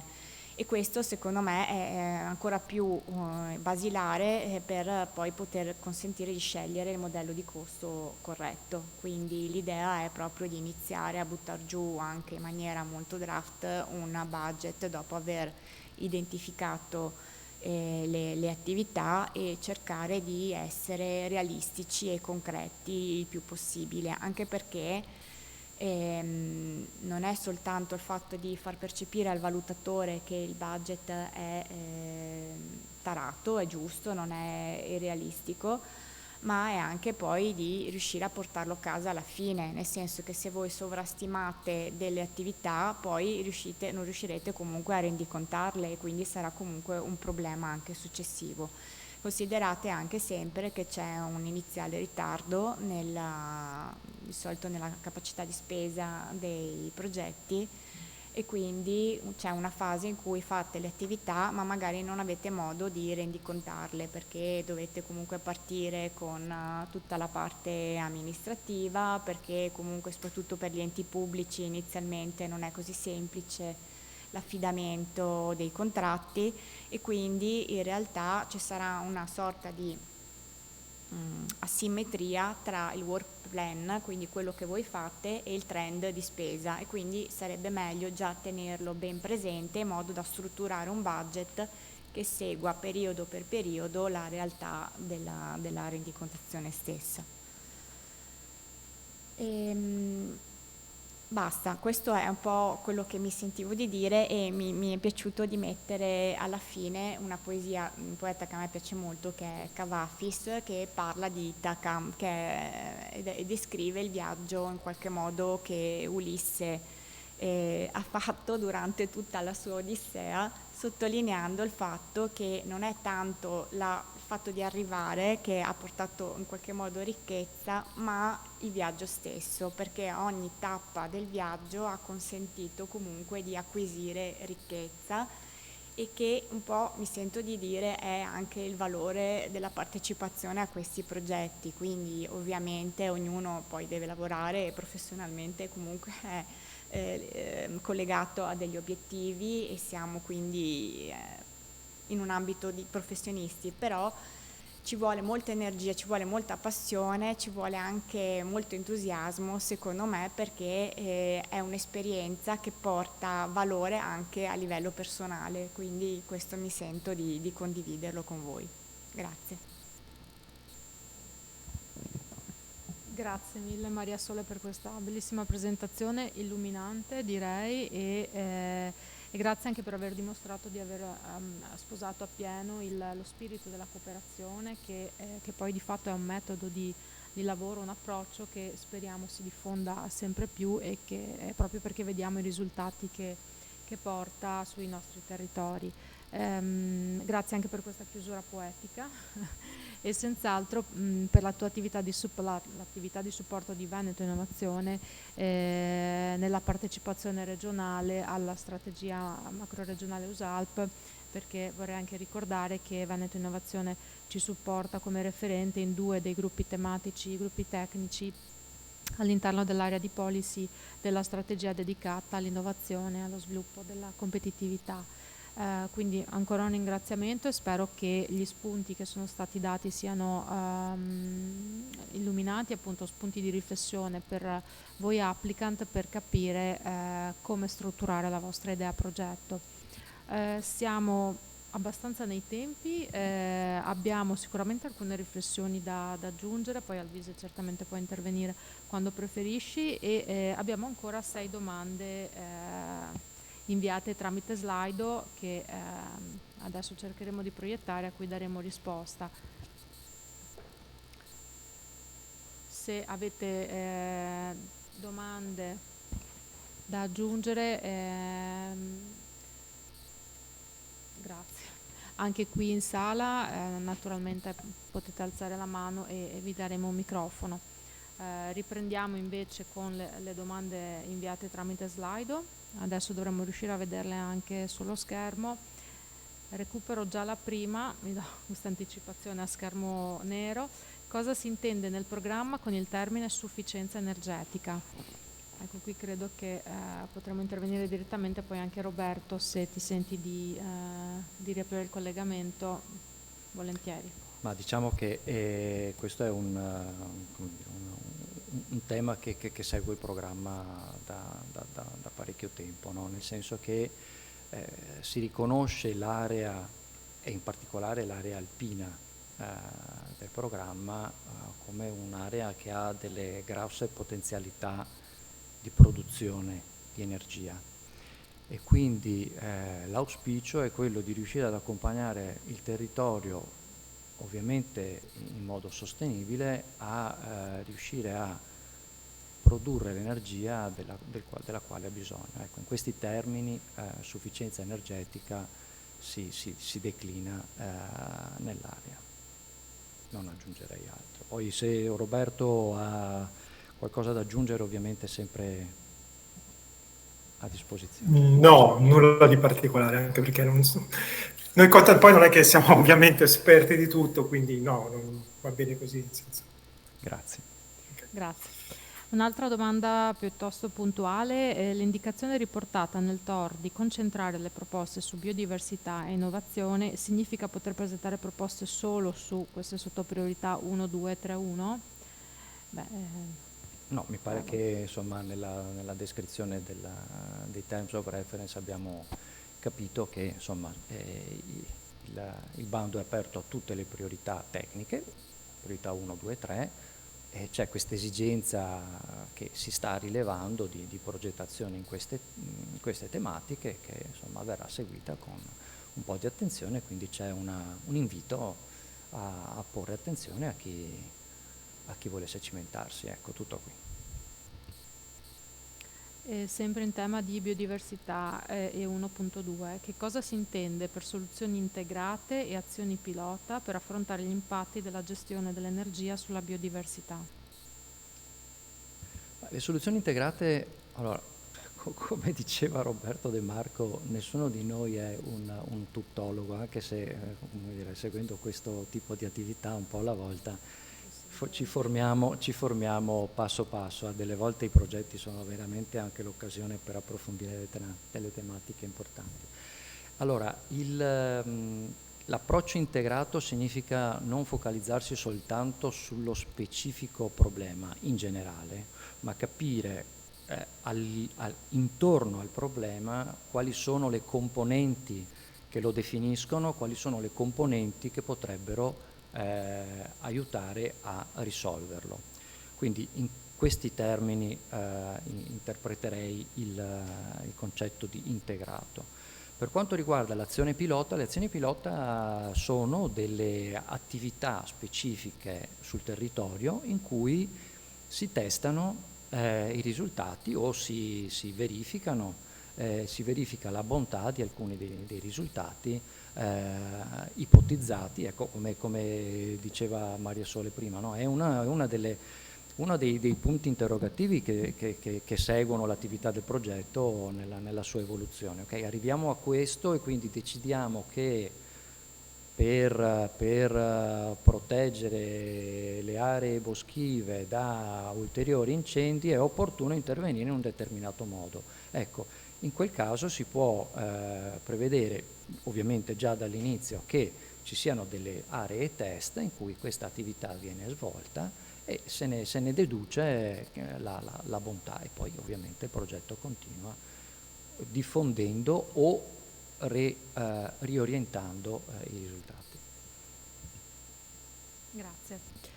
Va indicato già in fase di candidatura che il 25% di cofinanziamento è coperto col fondo di rotazione e i tempi di rimborso sono gli stessi dell'erogazione del FESR. Allora, sulla prima parte della domanda passerei a te Alvise la parola, però sui tempi di rimborso del fondo di rotazione la risposta è no, perché il meccanismo prevede che il fondo di rotazione sia attivato dalla quota FESR, quindi una volta che il partner riceve la propria quota FESR o direttamente come capofila o da parte del capofila se partner, si attiva il meccanismo nazionale per cui attraverso la compilazione di moduli di richiesta di domande di rimborso si invia la richiesta a livello nazionale centrale all'IGRUE e le tempistiche non sono ancora state definite per il 21-27 ma per il 14-20 erano state individuate delle finestre di pagamento 4 volte l'anno, finestre entro le quali appunto avvenivano i trasferimenti da parte dell'IGRUE. Se voi siete già stati partner di progetti Interreg sapete che purtroppo ci sono state anche delle interruzioni in passato di questi flussi finanziari per cui abbiamo avuto dei ritardi anche pari a 1 anno e mezzo, 2 nella riscossione dei rimborsi. Ecco, la risposta era un po' infelice, però purtroppo è questa la situazione. Per quanto riguarda l'indicazione, sì, l'indicazione va data da subito, ma è un'indicazione sostanzialmente automatica, nel senso che va citato il fondo di rotazione nazionale che contribuisce al 25%. E colgo l'occasione per una specifica che mi è stata così mi è venuta in mente seguendo anche l'intervento di Maria Sole. Ricordiamo che al programma partecipano degli stati UE e degli stati non UE. Nello specifico Svizzera e Liechtenstein, non appartenendo all'Unione Europea, non possono beneficiare del FESR, del contributo FESR, quindi loro non avranno nemmeno quel 75%. Quindi i partner svizzeri non solo sono difficili da avvicinare per loro dinamiche interne, ma anche proprio perché il finanziamento da parte loro è del 100%, hanno degli strumenti di finanziamento a livello nazionale, a livello di cantoni, però insomma devono attivarsi e quindi per loro è un po' più complesso. Grazie anche per questo richiamo legato appunto alle possibilità di finanziamento dei partner fuori UE. Qui c'è una domanda legata agli accordi tra enti pubblici. Per l'assegnazione delle attività comprese nel budget external è possibile effettuare accordi tra enti pubblici? Immagino che si faccia riferimento agli accordi ex articolo 15 della 241 del 90. Direi di sì, se sì, non ci sono appunto previsioni contrarie e sono diciamo l'eccezione alla normativa sugli affidamenti, quindi è possibile sottoscriverli e inserirli nella voce di spesa external. Sì, diciamo che generalmente la collaborazione tra enti pubblici avviene a livello di partenariato.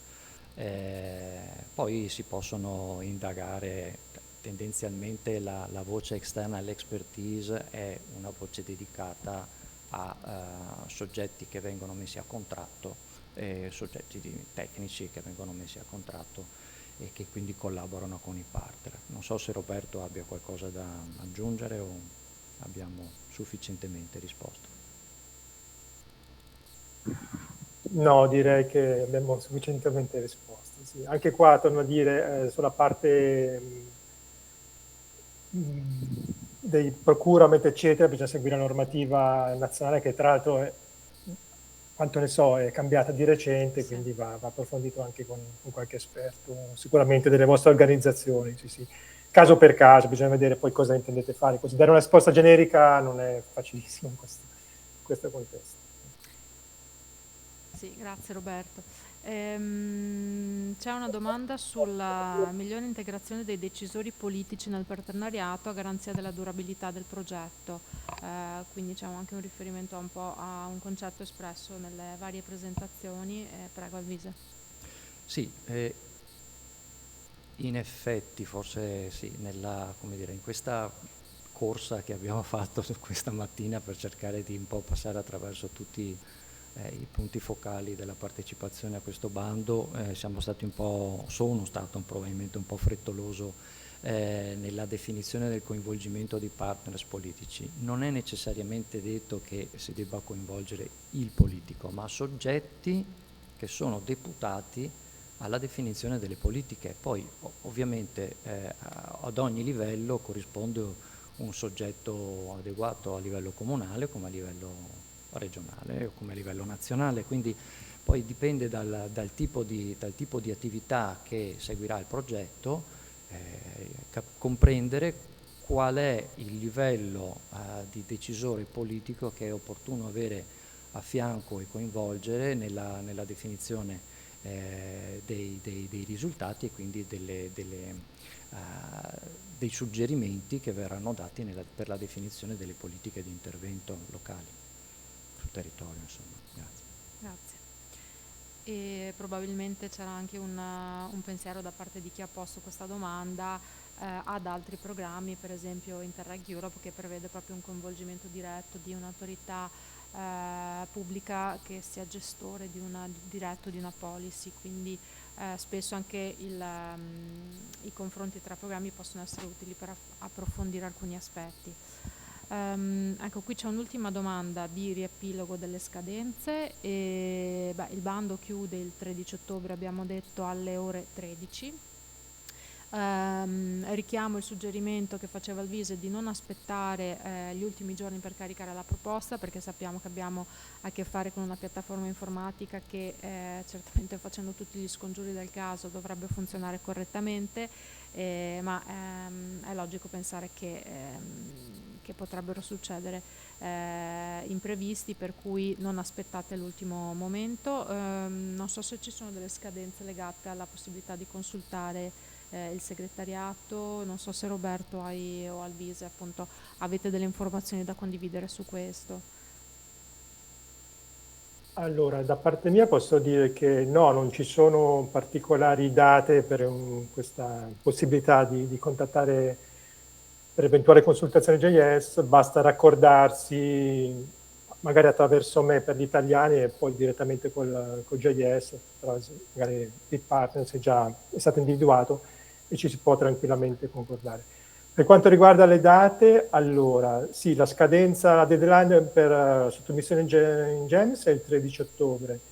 Poi dal 16 ottobre al 4 dicembre c'è l'assessment da parte del JS e qualche giorno dopo, 19-20 dicembre a Berlino, ci sarà il comitato di programma che deciderà sulle candidature che passeranno al secondo step. Il 16 febbraio c'è la deadline per il secondo step, per l'application form secondo step, e dal 19 febbraio al 9 aprile c'è l'assessment del secondo step. Questo ovviamente dando per scontato che non arrivino più di 75 candidature, se ne arrivano 400 ovviamente. No, per dire, è tutto proporzionato alle capacità operative proprio umane del JS e degli officer che dovranno valutarli. Quindi queste qua tendenzialmente sono le date, ma appunto dipende dalle candidature che arriveranno. Insomma. Sì, ricordiamo che comunque sono riportate per comodità anche proprio nella descrizione dei terms of reference con le specifiche che abbiamo appena ricordato. Grazie. Ci sono delle domande dai presenti in sede o altre domande che i collegati da remoto vogliono inviare tramite Slido? Al momento non vedo segnali, però vi ricordo che è comunque sempre possibile inviare richieste via mail all'Alpine Contact Point e ad Alvise come referente per la Regione Veneto e certamente ai referenti regionali che ciascuna regione ha individuato per il programma. Direi che siamo perfettamente nei tempi, siamo un po' svizzeri, ecco, abbiamo mutuato questa buona pratica. Io vi ringrazio per la partecipazione, ringrazio i relatori che hanno condiviso informazioni così importanti e suggerimenti utili in questa giornata. Vi abbiamo ricordato che il programma è molto competitivo, ma è un programma che offre delle opportunità per migliorare la qualità della vita nell'area alpina, che vale la pena approfondire e ci rivedremo poi con Regione Lombardia nella seconda metà di settembre indicativamente per l'Infoday nazionale. Vedete alle mie spalle i riferimenti dell'Alpine Contact Point presso Regione Lombardia e della UOC Operazione Territoriale e Macro Strategie Europee, che ricordavo è referente per tutti i programmi Interreg che interessano il Veneto e le macro strategie. Riceverete anche un questionario di gradimento a stretto giro per capire se questa iniziativa ha incontrato le vostre necessità e non so se Roberto hai piacere di chiudere con qualche ultima indicazione come Alpine Contact Point. No, nulla di particolare, se no appunto dando la mia disponibilità per contatti, per consultazioni, anche se in questo periodo di ferie magari non potrei essere presente al 100%, comunque sono disponibile. E poi, come dicevi te, faremo un info day, speriamo anche prima della seconda metà, speriamo di riuscire a fare nella prima metà di settembre, anche perché poi metà ottobre appunto chiude, quindi vedremo di riuscire a fare un info day. Non sappiamo ancora le modalità, probabilmente in presenza e ibridi, vedremo i dettagli più avanti. Ecco, magari due parole su GEMS. Ecco, la versione 7 è stata rilasciata a fine giugno. Questo vale forse più per chi ha già dei progetti in corso che per gli applicants. Comunque, come informazione generale, è stata rilasciata la versione 7 a fine giugno, quella che permette appunto tutta la parte dei controlli e della rendicontazione, però è ancora in fase di test, quindi verrà rilasciata a giorni la nuova funzionalità. Questo perché molti mi scrivono appunto, essendoci una scadenza ravvicinata a metà settembre per la rendicontazione di alcuni progetti partiti, quindi sono giustamente un po' sulle spine. Così come informazione generale volevo dare, anche magari l'ambito non è proprio perfetto, ma qualcuno magari ha in corso altri progetti, quindi come informazione. Okay. Grazie a tutti comunque della partecipazione. Grazie a te Roberto, possiamo anche dirlo, grazie di esserti collegato durante le tue ferie, è stato un supporto fondamentale per noi e grazie appunto per la tua collaborazione. Non ci resta che augurare a tutti un in bocca al lupo per la progettazione, certamente noi al di là di qualche giornata di ferie, insomma più di qualche giornata, ecco, giustamente meritate, siamo disponibili per supportarvi nella preparazione dell'idea progetto, e grazie quindi di nuovo per la vostra partecipazione e grazie ai relatori nuovamente per la disponibilità. Grazie a tutti. Grazie a voi.